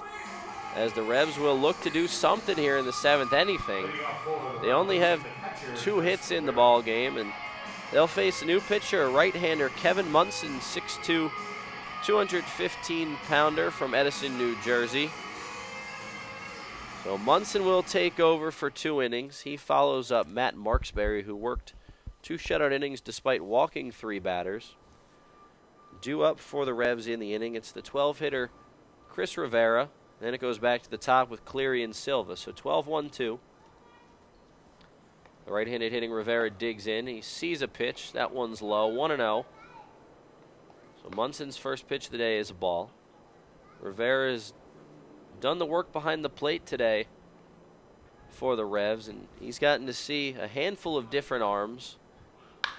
And now Rivera picks on a high pitch, fly ball out to left, racing in to make the grab is the left fielder who is not Robinson.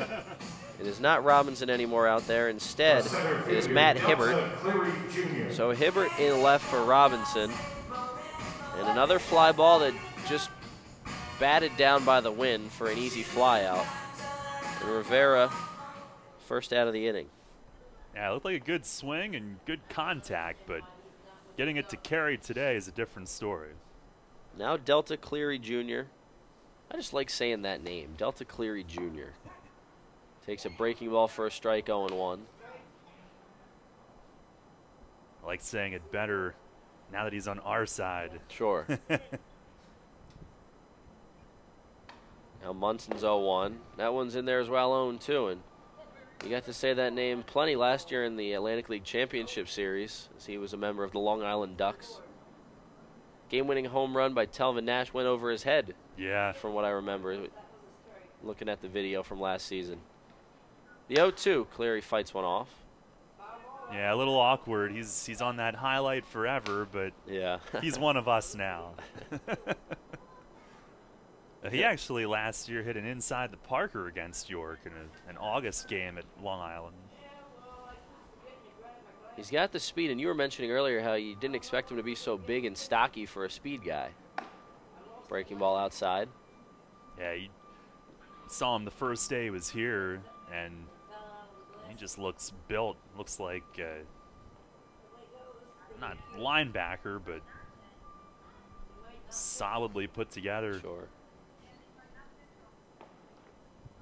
Now Munson comes set on the mound. And the pitch fouled straight back, so Cleary has been on plenty of pitches throughout these first two spring training games. Doesn't have a hit to show for it. He's 0 for 2 today with a strikeout, and he also hit into a double play. Another switch hitter for Mark Mason's club. It's good to always have that versatility in your lineup. The 1-2 pitch, just low. A good take there by Cleary. Pretty close to take, but he gets away with it. 1-0 Barnstormers were in the top of the 7th. Michael Marcantonini alongside Darrell Henry. Revs picked up a win 10-2 yesterday. They trail 1-0 here. Nothing going offensively for the squad today as Cleary has to get out of that one, lunge out of the way. That pitch missed inside. The count runs full. Ruby Silva waits on deck. Alexi Casilla will follow that if he gets a chance. If somebody gets on base. One down in the inning. Now a tapper in front of the plate. That one will roll foul. Oh, and instead, well, the home plate umpire put his fist in the air like to signal out. First base umpire put his hands up to call time. Clearly a foul ball, though. So Cleary will get another shot at the dish. Could have been one of those cases where the umpire's just calling out just in case that wasn't a foul ball. Yeah. So Cleary, new life at the plate. 3-2 the count. The pitch from Munson misses outside, so Delta will find himself on base for the first time this spring. Second time, I should say. He walked and scored a run yesterday. Well, that sure was a nice battle. And I think one thing with this year's team, one of the things that plagued the offense last year, despite the heavy production they put up, was a high number of strikeouts. I think a lot of the new guys this year will help bring that total down. And Cleary is one of those guys, good on-base guy. Now the first pitch to Ruby Silva is a strike on the outside corner. Silva still hitless this spring through 2 games. 0 for 2 today with 2 groundouts. Anything's better than the 4 strikeouts yesterday. As he takes another strike, 0-2. Munson in there firing strikes now after the walk.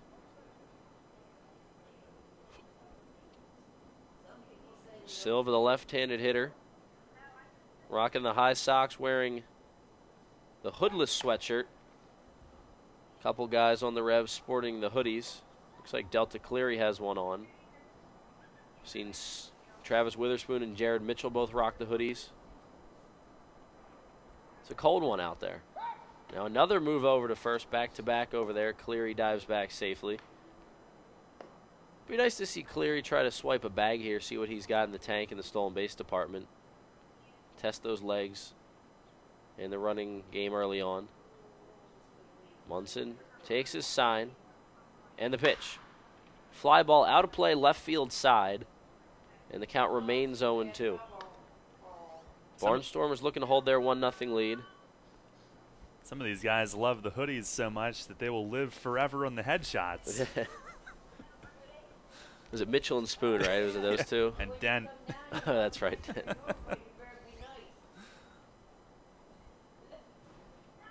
Silva waves his bat across the zone, awaits the 0-2.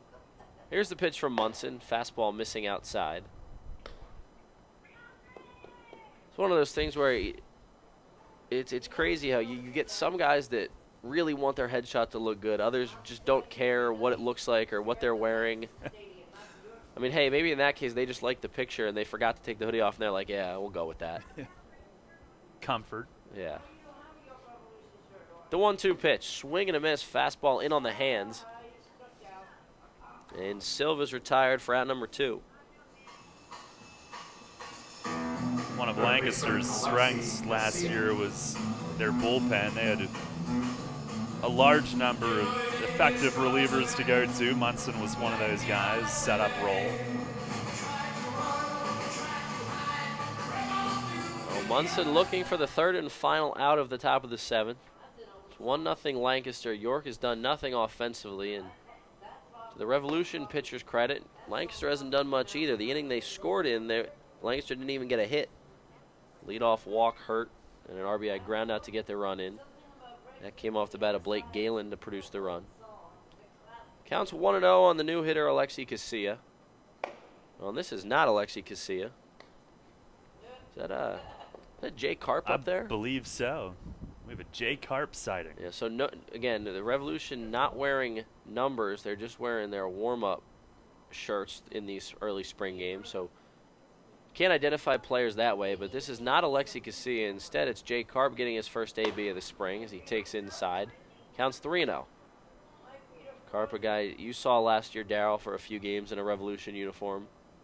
He's back in camp this year. Another young player.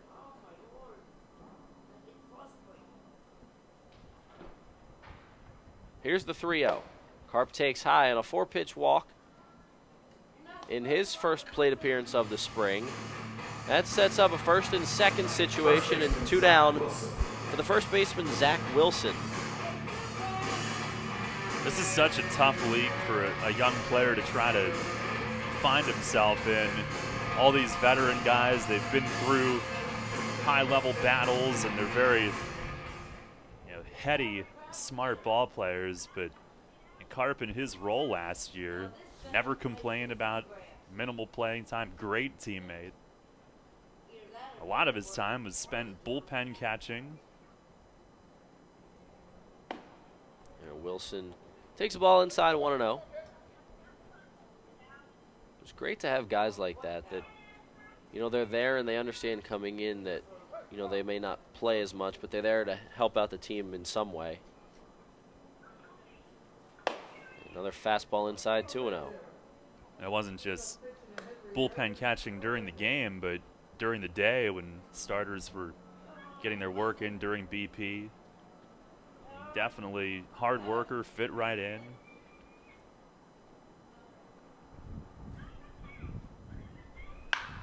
Hard hit ground ball to third. This should end the inning, and Delta Cleary will be tagged out by the third baseman, Bortnick, nonchalantly to end the inning. So a 5 unassisted fielder's choice, and the inning is over. So 2 more on base for the Revs, but they leave 2. We go to the bottom of the 7th, 1-0 Lancaster. Michael Marcantoni, Darryl Henry on the call on Sports Radio 1350 WOYK. Hear that? It's the sound of summer. Sound nice? Call Kona Ice. We do it all. Schools, sporting events, parties, both corporate and birthday. You name it, we'll be there. We bring the party to you. If you need a little bit of fun in your life, we're the shaved ice truck for you. Oh, and we fundraise too. This summer, cool down with Kona Ice. Give us a call at 1-800-KONA-ICE or visit us online at www.kona-ice.com. Kona Ice. Flavor our world. Okay, so the temperature took a little nosedive. So the winter wind kicked in. So you can see your breath. Come on. Is that any reason to move your daily run indoors? Flying feet.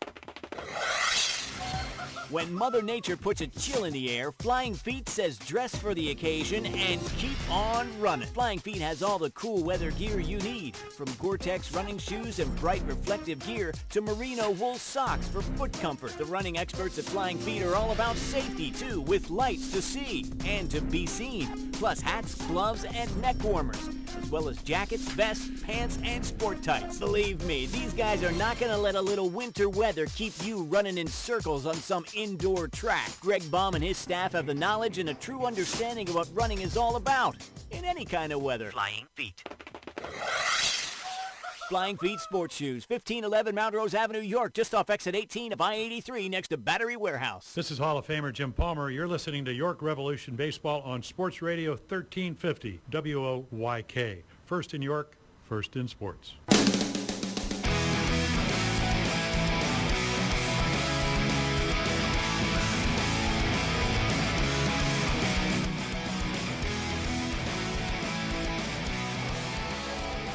Bottom of the 7th inning in Lancaster. It's the Lancaster Barnstormers 1, the York Revolution nothing.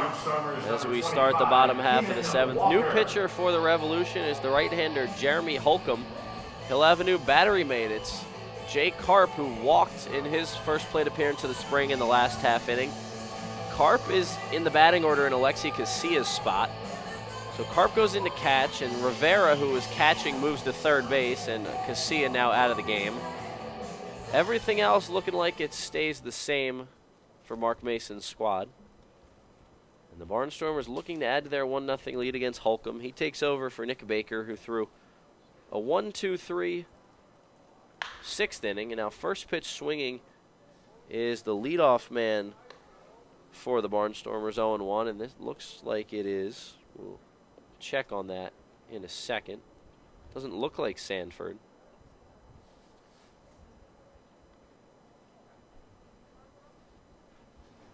And instead, it's Keenan Walker. So Keenan Walker in Sanford's spot, a left-handed hitter. Counts 0-1 on him, make that 1-1. So Sanford no longer in the game. It's Walker hitting for him. We'll see where he takes over defensively, or if he takes over defensively. Lancaster up 1-0. We're in the bottom of the 7th. And that one's fouled out of play. 1-2 the count. Ross Detweiler started for the Revs today. He worked 2 shutout innings. Dominic Severino followed. He threw 2, gave up the only run of the game on an RBI ground out.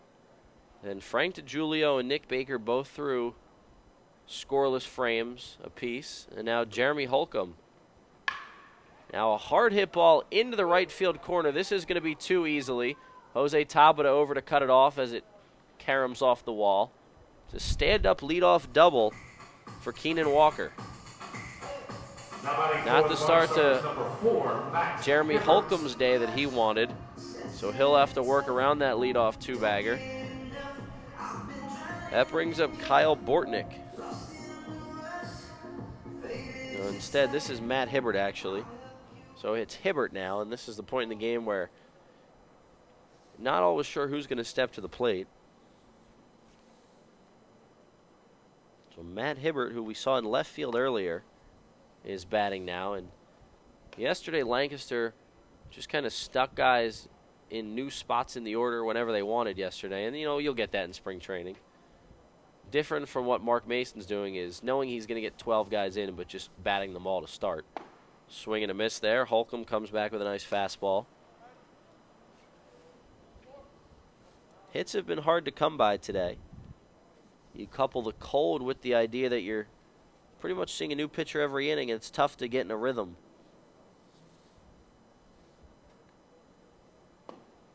And now a ball outside. Count goes to 2-1. On second after a double is Keenan Walker. Now here's Hibbert. No outs in the inning. Jeremy Holcomb on the mound. The pitch out of the stretch. Ground ball to second. This will at least get the runner over. Silva ranging to his left, throws over to first. Nice hold there by Wilson at the bag. There's one down in the bottom of the 7th. So now Sanford will hit.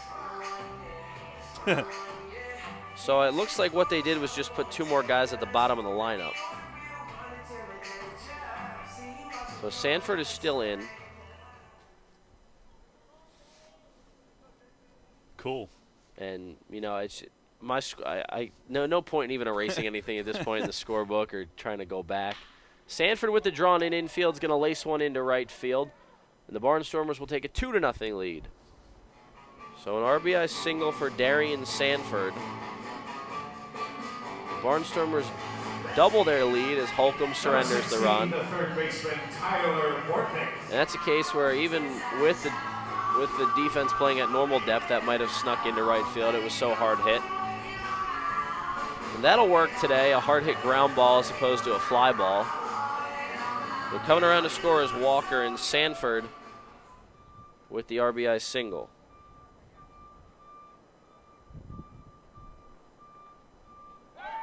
Now runner takes off for second. Here's the throw down from Carp. A bounce. It hit one bounce, and the throw was on line, but not in time. So stolen base, Darian Sanford. Yeah, pretty good throw on one hop. I wonder if Carp might have intended that. Keep the throw low. And Sanford doesn't get thrown out very often. I think the Revs dugout thought maybe he had him. Would have been a big notch on the belt as a catcher to throw him out. Holcomb gets a strike over. Not a bad throw from Carp. He did one hop it, but it was right to the bag. As a catcher, if you're going to hop one, you want to make it so it's only one hop and right to the glove.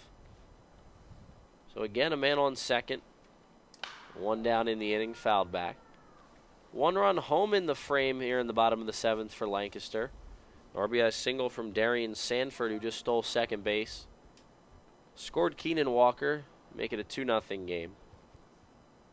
The 2 Lancaster runs have come in the 4th and the 7th. All zeros on the scoreboard other than that. Holcomb out of the stretch, misses high.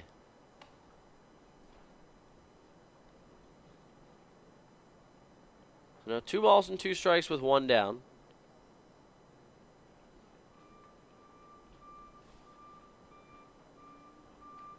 And the pitch is outside. Tyler Bortnick at the dish now. He's 0 for 2. He's flown out to right twice. Jose Tabata's been busy out there today. Now the pitch. Broken bat, it sounded like. Shoots one into right field. Coming around to score is Sanford. The throw to the plate is not in time. Sanford racing around third base. Just gets in past the tag of Jay Carp, who made a nice sweep tag. It just wasn't in time. Great throw by Jose Tabata in right field. 1 hopper to Carp, and that was a lot closer than it looked like it was going to be, but nonetheless, another run comes in to score, and it's 3-0 Lancaster. Yeah, never mind the run. You have to love the throw that you saw from Tabata there. And a few years ago, maybe there's a big collision at home plate, but now have to go to that sweep tag, and he got in behind it. So the inning continues with only 1 out. And that brings up, looks like Blake Galen. It is. This late in the game, checking the numbers to see what changes have been made. So another run in to score. That run scored by Sanford. So he's scored 1 and driven in 1 in the inning. And now Blake Galen will have a chance to extend that Barnstormers lead. It's 3-0 now Lancaster. They've scored 2 of their 3 in this half inning. Jeremy Holcomb, a rough start to his spring. That fastball misses high and outside.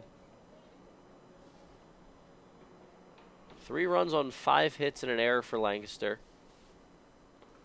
No runs and 2 hits for York. Now that one's in there for a strike, another fastball. And the count goes to 2-2. The man on first base is Bortnick. He singled home a run. The only out in the inning was recorded on a ground out. Now this one skips away from Karp, and he won't try to throw it down to second. It didn't get to the backstop. It just went off to the right of him, but far enough away that it allowed the runner Bortnick to move up to second. So now Galen with a 2-strike count and 1 down. Lancaster has peppered that hole between first and second. That's where both the base hits in the inning have come to. Now a chopper back to Holcomb. He looks over to third, but no one was covering. The throw goes to first. So Galen's retired 1-3 on the putout. Meanwhile, Bortnick moves up to third.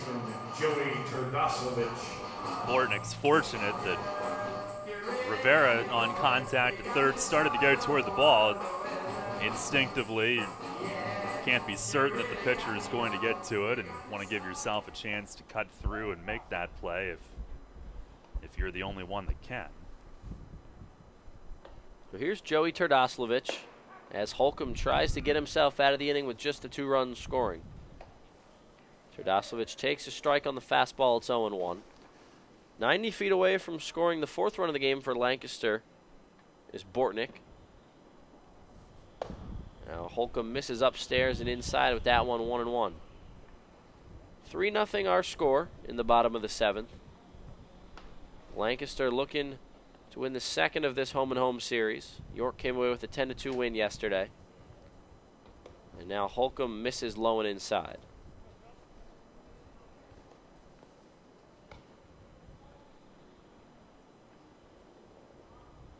Second spring training game for both of these teams. Spring training officially kicked off on Monday. Monday and Tuesday were both workout days, but York was not able to do much as due to the cold and some rain. He got out on the field yesterday and were able to play a game. And everything pretty much went well. The pitching looked good. The up and down the lineup guys were hitting 4 home runs in the ball game, so the power was there early on. The offensive showing nowhere to be found today. Pitching, despite a hiccup in the inning here from Holcomb, allowing 2 runs, it's been very good. Now a nice stop by Jay Karp in the dirt, keeping it in front. He lost it for a moment, but kept it in front of him. Cold, windy day in Lancaster. Not ideal baseball conditions at all. These two teams making the most of the opportunity to get out there and play. Yeah, that's the thing. You can't really be choosy at this point. You have to get the work in. Already basically lost on-field days earlier in the week. Now Holcomb's 3-2 pitch. In the air to left, but that one's going to get knocked down. Melky Mesa racing over towards the line to make the grab. He had to run quicker to that one because the wind knocked it down quickly, and the inning is over. Jeremy Holcomb surrenders the 2 runs. Lancaster takes a 3-0 lead. They do leave 1. We go to the top of the 8th. Darrell taking back over the play-by-play duties. We'll go there next on Sports Radio 1350 WOYK. Hey, it's the good-looking genius at Broadway Transmission. You know what really grinds my gears? Perfectly good cars being thrown away just because the transmission went bad. My mind slips into overdrive when someone says, I'll just get a new car before I spend that kind of money on a transmission. What? According to Kelley Blue Book, the average price of a new car is $32 grand. Now you're going to finance that, right? There's another $6 to $8 grand. And if you drive it off the showroom floor, it loses 20% of its value immediately. Don't forget, you also have to pay sales tax, higher insurance rates, title and registration fees, and come up with $600, $700, $800 a month depending on your interest rates for 5 years. And remember, you will still have to pay for the upkeep of the car, brakes, tires, wipers, fluids, etc. Stop! Trade your transmission, not your car. Thanks, good-looking genius. You're welcome, ma'am. Broadway Transmission. We'll get your shift together and save you all that dough. Visit us on the web at BroadwayTrans.com or stop in and see how it's done. Hi, I'm Joel Embiid of the Philadelphia 76ers. Catch Sixers basketball all season on Sports Radio 1350 WOYK, first in York, first in sports. It's where the veteran player knocks the winter rust from his swing. It's where wide-eyed rookies lean and hungry look to fulfill their boyhood dreams. It's where championship runs begin. and it's where heartbreaking decisions are made. It's time to play ball. Spring training is here. Your home for Revolution Baseball. Sports Radio 1350 WOYK.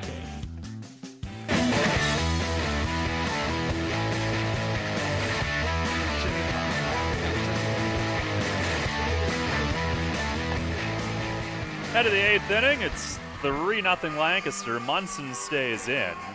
I was a little surprised to see 2 innings listed on the card for him. He was a setup man last year.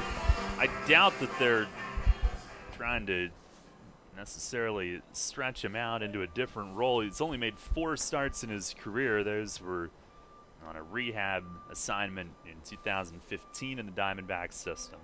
But nonetheless, he will eat up some more time today. Jared Mitchell leads off. And the first pitch from Munson pulled on the ground to first. Clean hop for Terdoslavich. He'll take it to the bag himself. Can he even see? He's got the ninja scarf or the bank robber mask almost up to his eyes. Well, that's what I want to know. I mean, I get that it helps, but how can you really see or you see effectively out of it? Man. One down, here comes Jose Tabata, who blows into his right hand, and he will bat with the hoodie on. Yeah, he put that on a few innings ago, and I can see why. He looks at one low. He is 0 for 2 today. Yesterday was 2 for 4 with a double. Actually, the first hit of the preseason for the Revs yesterday. Today they've got just 2 hits. Pitch is swung on and missed. Big rip on a cutter there. Had 4 home runs yesterday. Today 2 hits. They've only given up 5, but trailing 3-0 here in the 8th. Burgess on deck. And Munson home with it.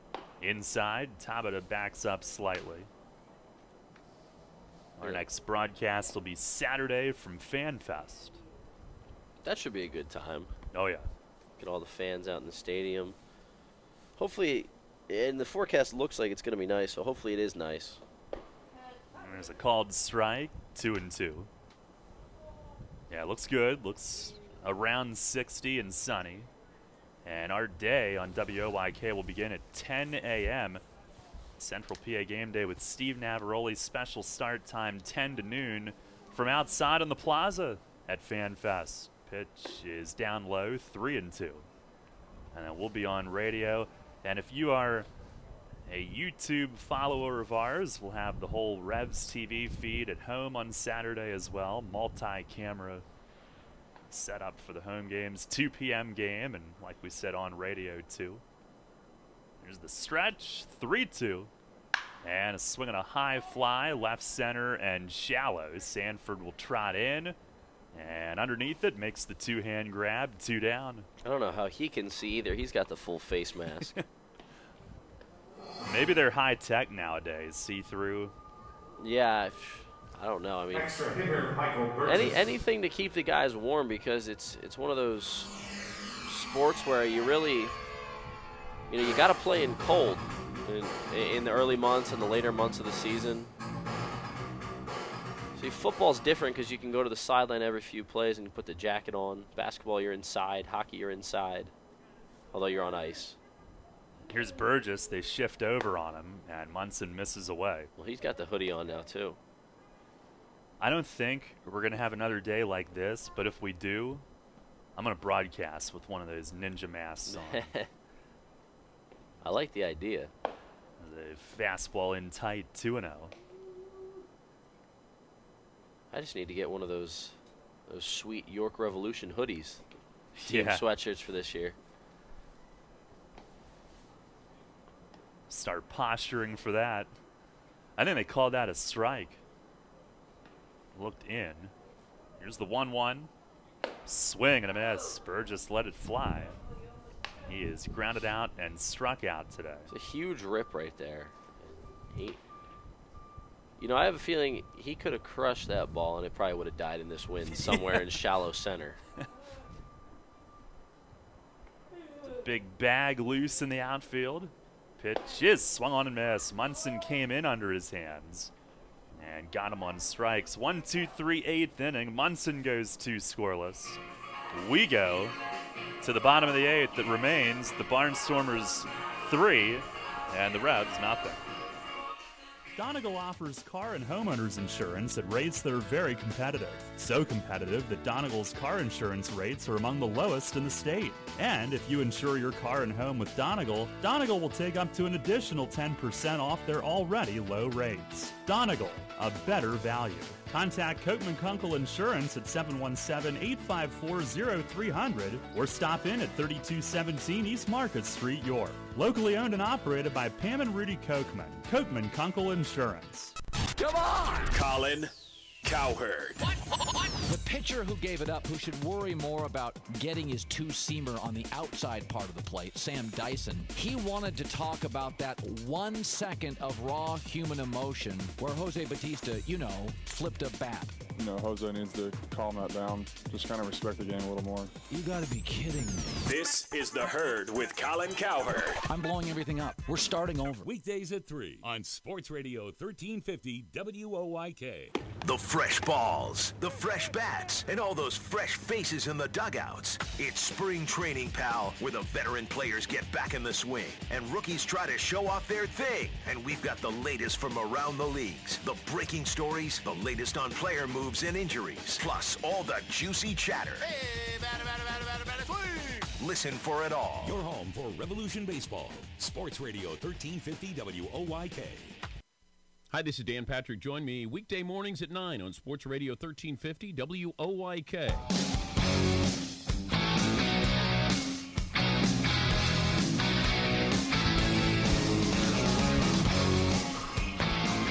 Pitching change brought to you by Maple Donuts. Chris Dula takes over. Back with the team. Here in the bottom of the 8th inning, 3-0. Lancaster on top. And this is a guy that you don't want contact on a part other than the sweet spot today, because he throws an easy 95.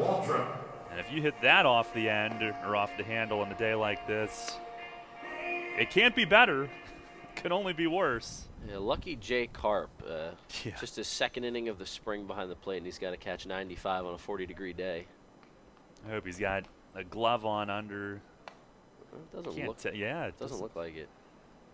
I always would on my days of playing catcher. I would, if it was a pitcher that traditionally threw harder, I'd wear the glove, especially if it was a cold day out. Heck wear yes. that glove under the mitt. Kyle Waldrop will lead off for Lancaster. DH batting 5th in their initial order, and Dula blows the first one right by him. That one at 93. The big thing watching Dula last year, he throws so hard, he would have a tendency to try to throw even harder. His mechanics would get out of whack and the control would escape him. And that first pitch that he threw, he looked very smooth and in control. This is the 0-1, and a ground ball, couple of hops to first. Wilson backs up, he's got it, flips to Dula covering, and there's one away. Good start to his spring, if those two pitches are an indication. You like those quick outs, especially late in the game where it's getting a little colder, the game's gone longer. For Dula to come in and be able to do that in his first appearance, considering the conditions, is pretty solid. There's Trayvon Robinson, who's 0 for 2. These are some of the worst conditions that I can recall any Revs baseball game in season or preseason, as he just missed low. Now, there was a game maybe 2015, maybe 2014, at home against Lancaster, a weeknight where it was like 47 and misting. Pitch is just off the plate away. Oh, I beg your pardon. Delayed strike call, 1-1. And I guess we were kind of owed this because yesterday we watched the game from indoors. That was great. It was great. And I guess if we had to, we could have sat out there through all 9, even broadcasted with the windows open. But we didn't have to. Right, able to sit inside. It was very nice. behind the window. 1-2 on Robinson. Revs in the 9th will be facing Steve Johnson, one of them, Steven Johnson. Pitch is in the dirt and skips by. And then they will have Joe Van Meter to work the bottom of the 9th. And then we'll go indoors. I like that last part. Lancaster has a Steve Johnson who started yesterday's game, former Oriole, son of Dave Johnson. And then they have Steven Johnson, who we'll see in the 9th inning today. Now the 2-2, and a check swing off the glove of Carp, and evidently it was outside as it glances to the backstop. 3-2. Well, speaking of pitchers, I'm excited to see Van Meter in the 9th, a guy that obviously put up good numbers last year. You'll recall if you were listening to Revs games or watching them last year. And Daryl, you've been here long enough you've seen Van Meter work and some of these other guys. But this being my first year, I'm excited. A lot of these guys I'm really excited to see, and Van Meter is one of them that looking forward to seeing his inning today. There's ball 4 on Robinson. I guess number 3, Ryan Castillo. The closer role would be one that would draw some interest coming into camp. Van Meter certainly pitched late in games last year. Ricardo Gomez has done it. We'll see how that plays out. Maybe it's based on matchups. Who knows? Here's Ryan Castile. And he swings, hits one sharply. Knocked down at second. Silva scampers toward it. Sidearms to first and got him there. Great recovery from Ruby as it was hit sharply on a short hop, slicing. And he came forward looking to pick it with the leather. He knocked it down but scampered into the grass. And from there made the throw. Great play by Ruby right there. That's tough on a cold day like that, taking a hot shot in front of you. He kept it in front. Originally, yeah, I mean, you're thinking double play ball the way that ball was hit. But then I thought he was going to be able to flip it to second. Didn't realize the ball got that far away from him. But great job by him to come in on that sidearm low from the ground, throw that over to first in time to get the runner Castile. Now here is Vladimir Frias, or at least he's scheduled. And a strike called. Is it still him? Let's see, we got number 6 up. I will check on that momentarily. Carlos Garcia. Oh, Garcia hitting it. Thank you, Michael. I knew it was either Frias or him. Here's a line drive right center. And a long run. It's going to get down in front of Cleary, a base hit. And Robinson around third. He will score to make it 4-0. Now Cleary had him shaded the other way, but Garcia pulls it into right center instead. A 4-0 game. Lancaster adds one here in the 8th.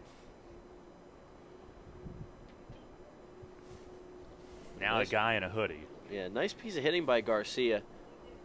Coming off the bench cold and literally and figuratively, delivering a knock. And he will run. Pitch is outside. Bounced in and out of Carp's mitt. No throw. It's a ball and a stolen base. Whoever's batting has a hoodie and a ninja mask. And the hoodie looks a good size too big on him.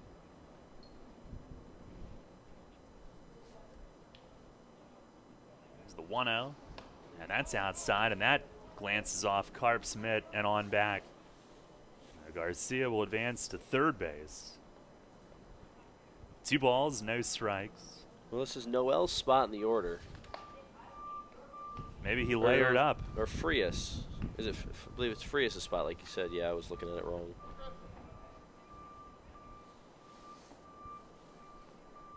Who knows? There's the 2-0. And a late swing. Fouls it back to the right of the net. Well, the on-deck batter is Anderson De La Rosa. We know that. Just from checking his number real quick here. A big shout-out to the guys that we can actually see their number right now. Yeah. 2-1. That's a little bit high. Appreciate that. Now a 3-1 count. Revs today had Detweiler go 2 scoreless. Severino 1 run in 2 innings. Pitch is swung on, foul tipped into the mid, 3-2. And DeGiulio and Baker with a couple of pretty quick innings apiece. Holcomb in the 7th, he was touched for 2. Dula here in the 8th has given up 1. He fires, and that's inside. Whoever that hitter was had to jump back. He will take his base. Ball 4. And it's 1st and 3rd. The extra hitter, Anderson De La Rosa. De La Rosa is coming up.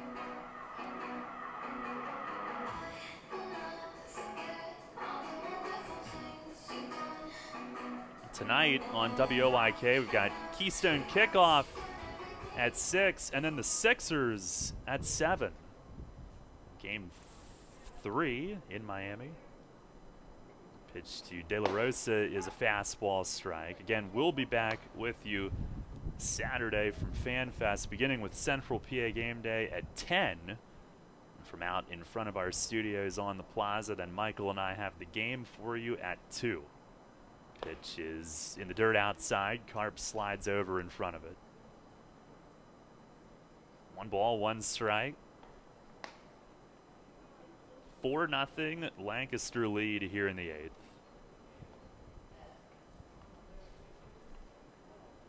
How'd the Revs get a second error? Where is that? Yeah, there's something going on with the scoreboard. Not right in every spot of it. The fastball inside. De La Rosa has to dance. 2-1. And I think it was even the first error we deemed wasn't really an error. So getting the spring training kinks out, I guess, all over the place, trying to figure things out. And things are all over the place right now with guys hitting out of order and in random spots getting thrown in there. It's a swing and a pop fly to right. Tabata another play. He'll circle toward the line. And right near the Lancaster bullpen, he's got it just inside the chalk. And that'll end the inning. Lancaster adds 1 more, 1 hit. And 2 men left. It's on to the 9th here in spring game number 2. Barnstormers 4, Revs nothing. Hey man, I know how you feel. That guy down the street, the one with the fancy lawn, those weekend get-togethers, the big family barbecues, and the barefoot kids and wife outside working on her tan. Hey, it's no secret. It's greener on that side of the fence. It's Heritage Lawn and Landscape Care. Greener grass on your side of the fence is just a quick phone call away. For world-class care right in your backyard, call Heritage Lawn and Landscape Care, 717-292-9994. This is the Dan Patrick Show. I just like to say that y'all rock, man. I think Under Armour and the Warriors both got good deals with Steph Curry.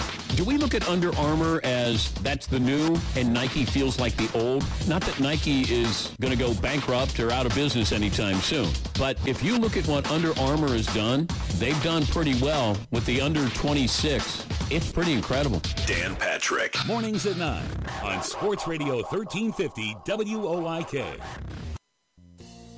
You'll always hit it out of the park with great Best Yet products from your neighborhood SureSave stores. Like party platters with $18.93 deli items. Team up Best Yet hot dogs with Best Yet kettle cooked chips. And get Best Yet 12 packs of soda and Best Yet Rising Crust pizzas at Saubles Markets in Shrewsbury, Stewartstown, Whiteford, and East York. And at Nell's Market Fresh Foods in Spry. This is Hall of Fame third baseman Brooks Robinson. You're listening to York Revolution Baseball on the home of the Revs, Sports Radio 1350 WOYK.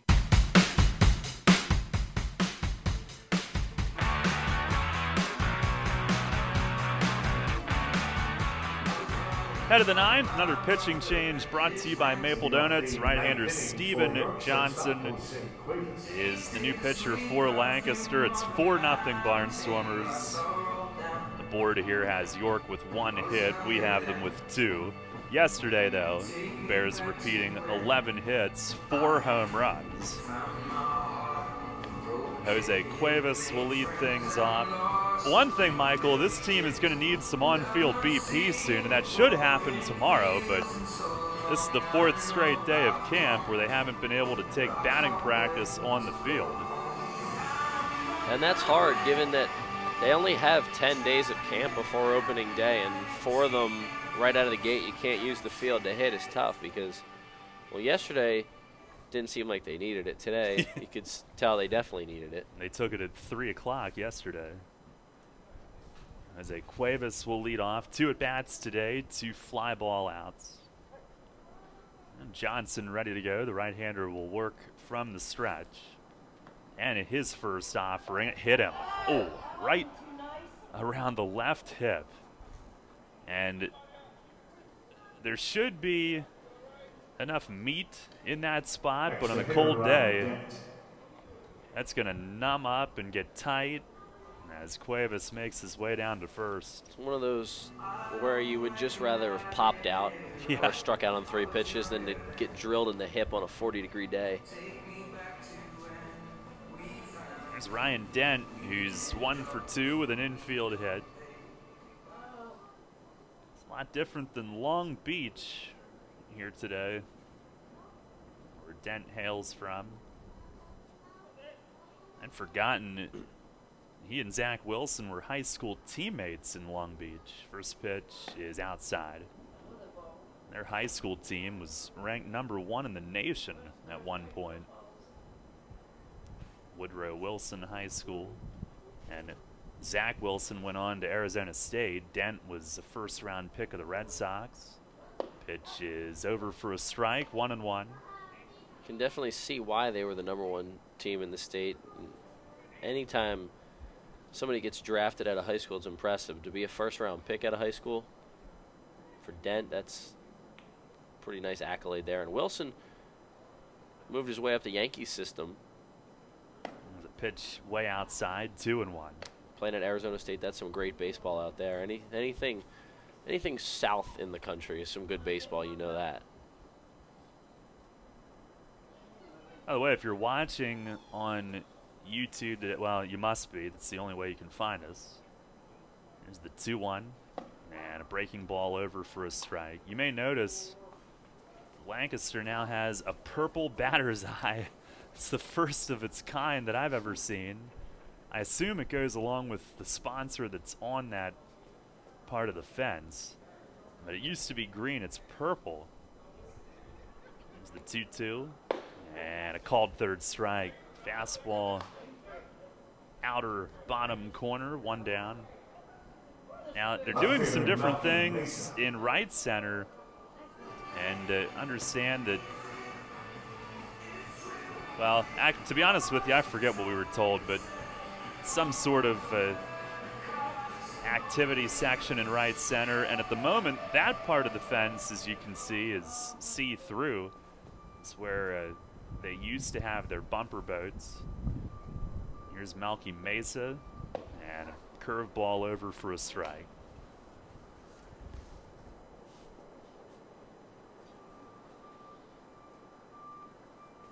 And I think that fencing is going to stay that way so people can watch the game through it. The 0-1 and a pop-up. Off with the mask is Castile, the catcher, back to the screen and out of room. And finds the seats. No balls, 2 strikes.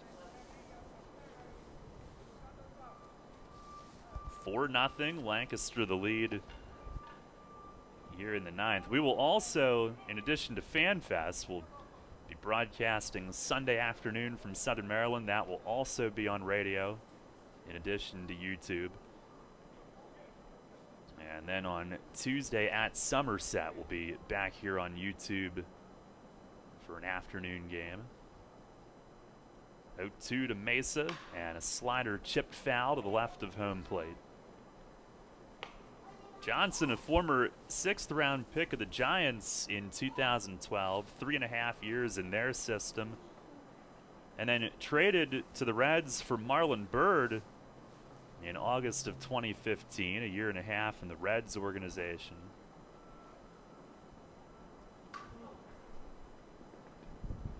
Already. And the 0-2, swinging a ground ball foul over by the Revs dugout. Well, Mesa doing a good job fighting here. The wind has picked up considerably, and you know, I'm just glad we're at least up in the booth and not down in the stands right now with no cover around, because it is not a fun afternoon to sit and watch a baseball game. Soccer got canceled, by the way. So no doubleheader for you today. No, not today.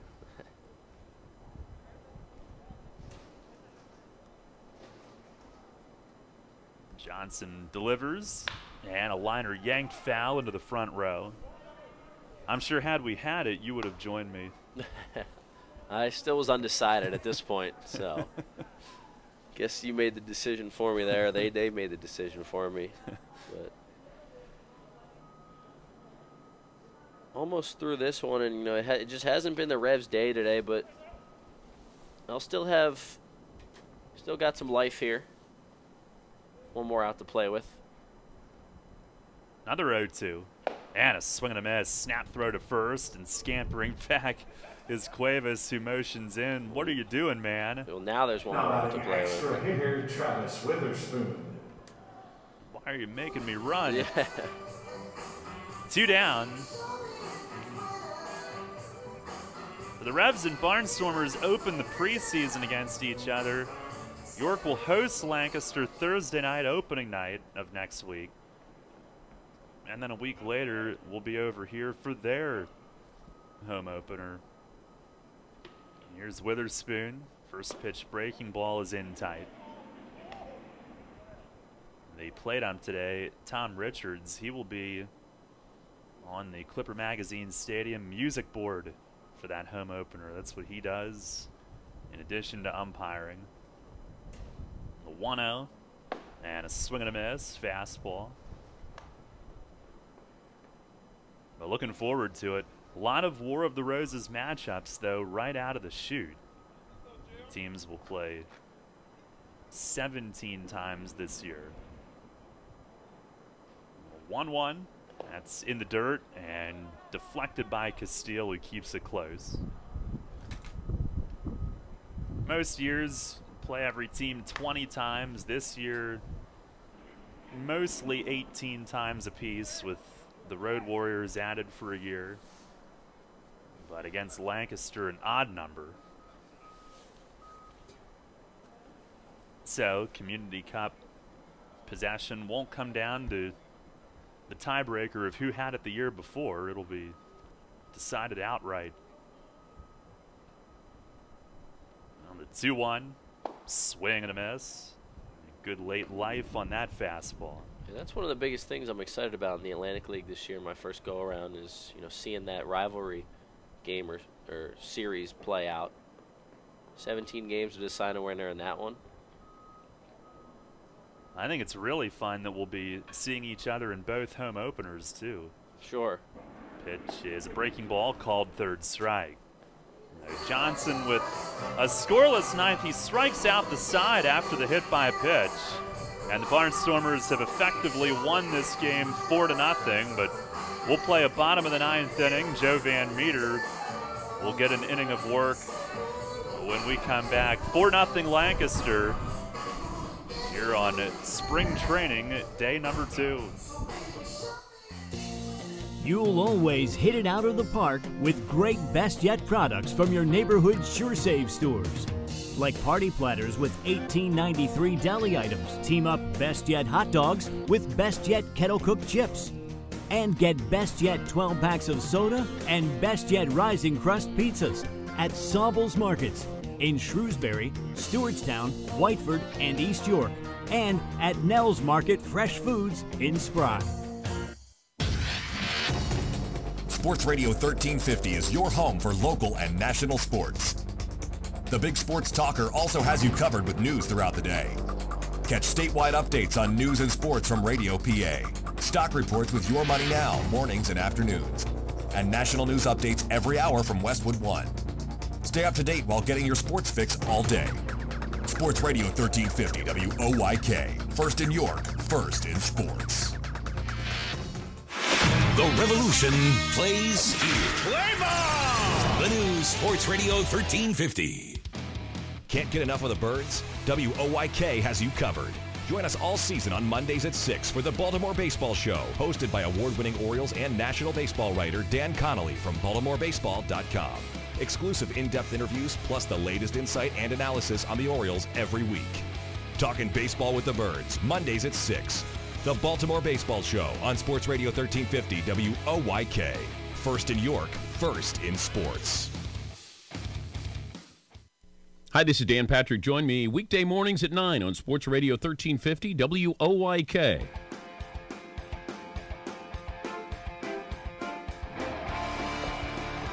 Bottom of the ninth, Joe Van Meter's first pitch of the day is in for a strike. 4-0 Lancaster.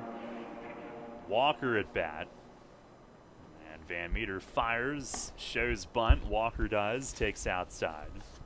This will be Joe's first preseason outing. And wrapping up the afternoon. Short sleeves for him as well. He deals.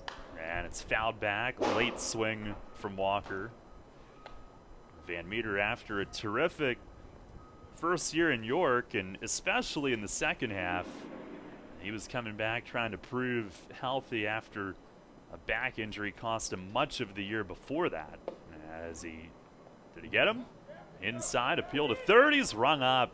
Fastball in, and Walker flinched and went on the appeal to Steve Zawiski, the umpire at third. One down. A strikeout to begin Van Meter's day. And here's Hibbert. But Van Meter really got better and better as the year went on. Second half, he was dominant. And then some brief time in the Australian League this winter. Pitch to Hibbert is chipped softly to third. Charging is Rivera. Barehand pickup. He throws, falling to the grass. And Hibbert beats it out. Great effort. Hibbert is known for his speed. He was a two-time Pacific Association stolen base king.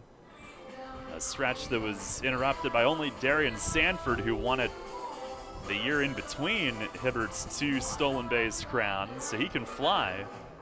Rivera did all he could, but it's an infield hit. And here's somebody. First pitch is swung on late, fouled away. Now batting for the Barnstormers, number 41, Isaac Wenrich. Isaac Wenrich. Thank you, Michael. Listed as a catcher on the roster. First at bat of the day. And then we'll get back to Sanford after they inserted three. Runner goes, pitches a strike, and the throw from Karp short hops Cuevas, who knocks it down. Diving in head first was Hibbert with the steal. Silva there to back up. Cuevas kept it close, but had to contend with a short hop there and try to put on a tag.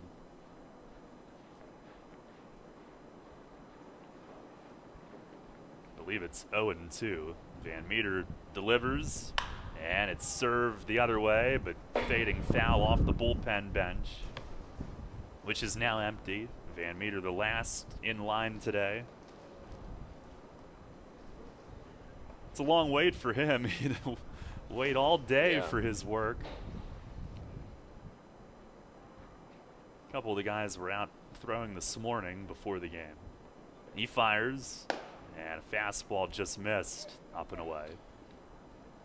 Ross Detweiler, Dominic Severino, DeJulio Baker, those guys are happy they got in early and got to head to the clubhouse.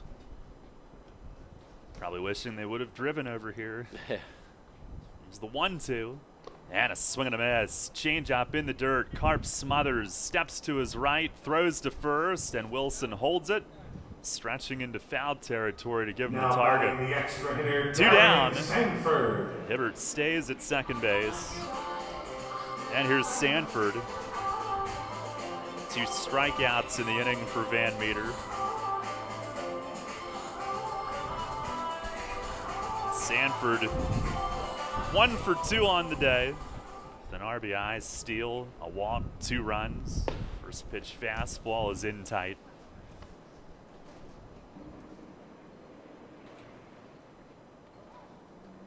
Van Meter last year 4-2 at 2.57 ERA. Pitch is swung on and missed. Sanford late on that fastball.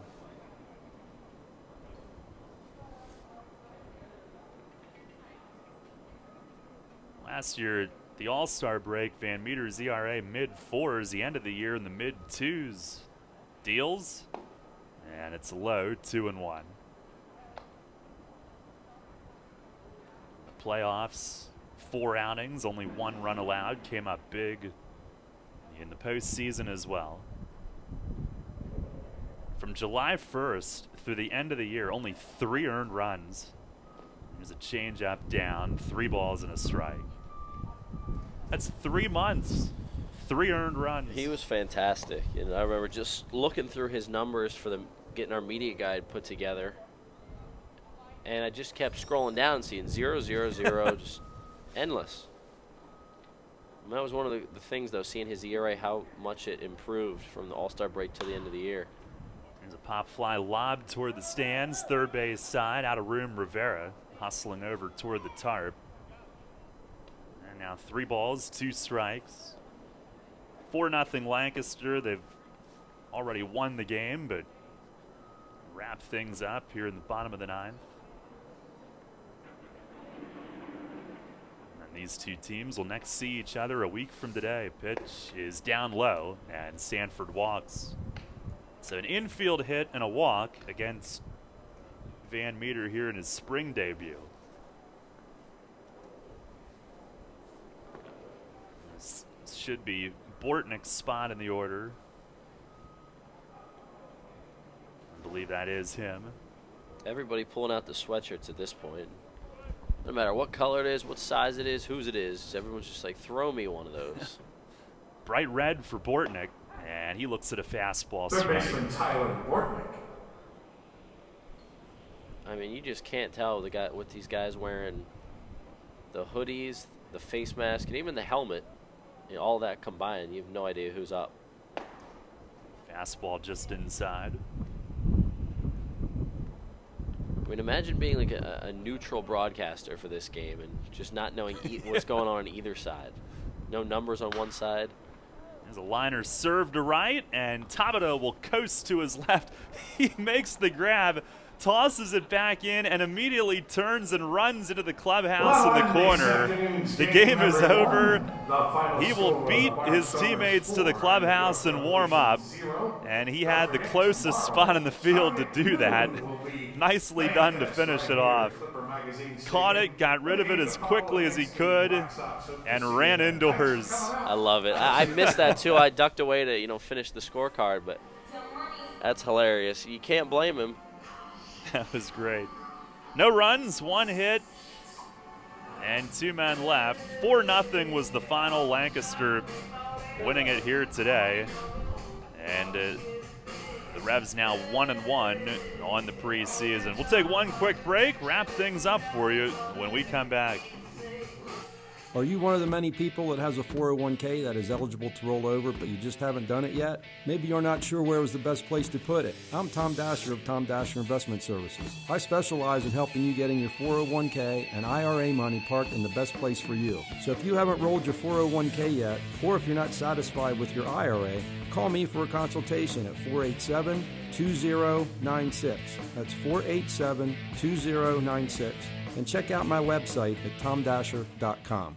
Sports injury? Walk into WellSpan Urgent Orthopedics for immediate care. No appointment is ever needed. Our orthopedic and sports medicine specialists are here to treat you. Visit wellspan.org/urgent orthopedics today for hours at our York and Hanover locations. Planting a tree, putting in a mailbox, whatever your project, Columbia Gas of Pennsylvania reminds you to be safe and call 811 before you dig and know what's below. Safe digging is no accident. Call 811 at least 3 business days before you start your digging project, and your utility companies will come out to mark any underground lines near your work area. Calling 811 is free for Pennsylvania homeowners, and it's the law. For more information, visit columbiagaspa.com. The Revolution plays here. Play ball! The new Sports Radio 1350.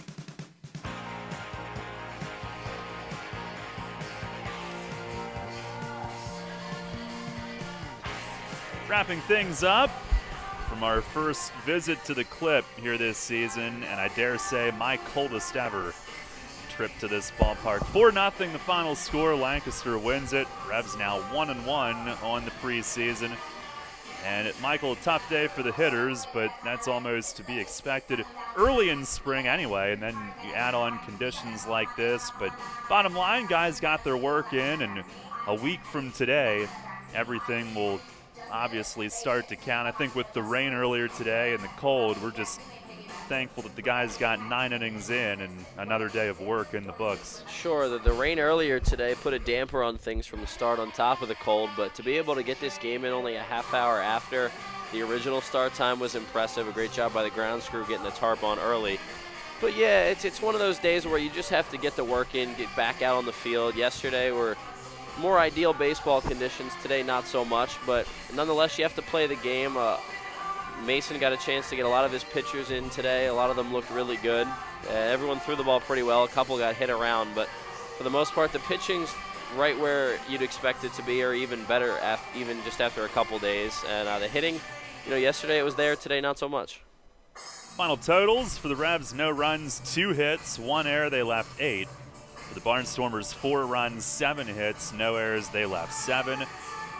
If you're really scoring it officially, Tommy Shirley would have gotten the win for Lancaster. Dominic Severino in 2 innings, 1 run, which came without giving up a hit, but he'll suffer the loss. Time of the game was 2 hours, 32 minutes officially, and then including the bottom of the 9th inning, 2 hours and 40 minutes. As these two teams got their work in today, and hopefully better weather going forward. That is the expectation, and we'll be back with you Saturday for Fan Fest, and Michael will be at home. We'll have fans in the stands, always a festive atmosphere. That one should be fun for us to do. It always is for our preseason tradition at People's Bank Park. Yeah, looking forward to my first Fan Fest with the Revs. Excited to see some fans out there. Excited to see the team at home again. We saw them there yesterday, but now with fans in the stands, it'll definitely have a better feel to it, more normal feel. So excited for that, and hopefully we get some sun and some warmth. Well, we appreciate you being with us here this afternoon. For Michael, Mark, and Tanini, Daryl Henry saying so long from Lancaster. Again, Saturday on air at 10 a.m. for Central PA Game Day from out front on Brooks Robinson Plaza, and then 2 p.m. for the Fan Fest game right here on Sports Radio 1350 WOYK.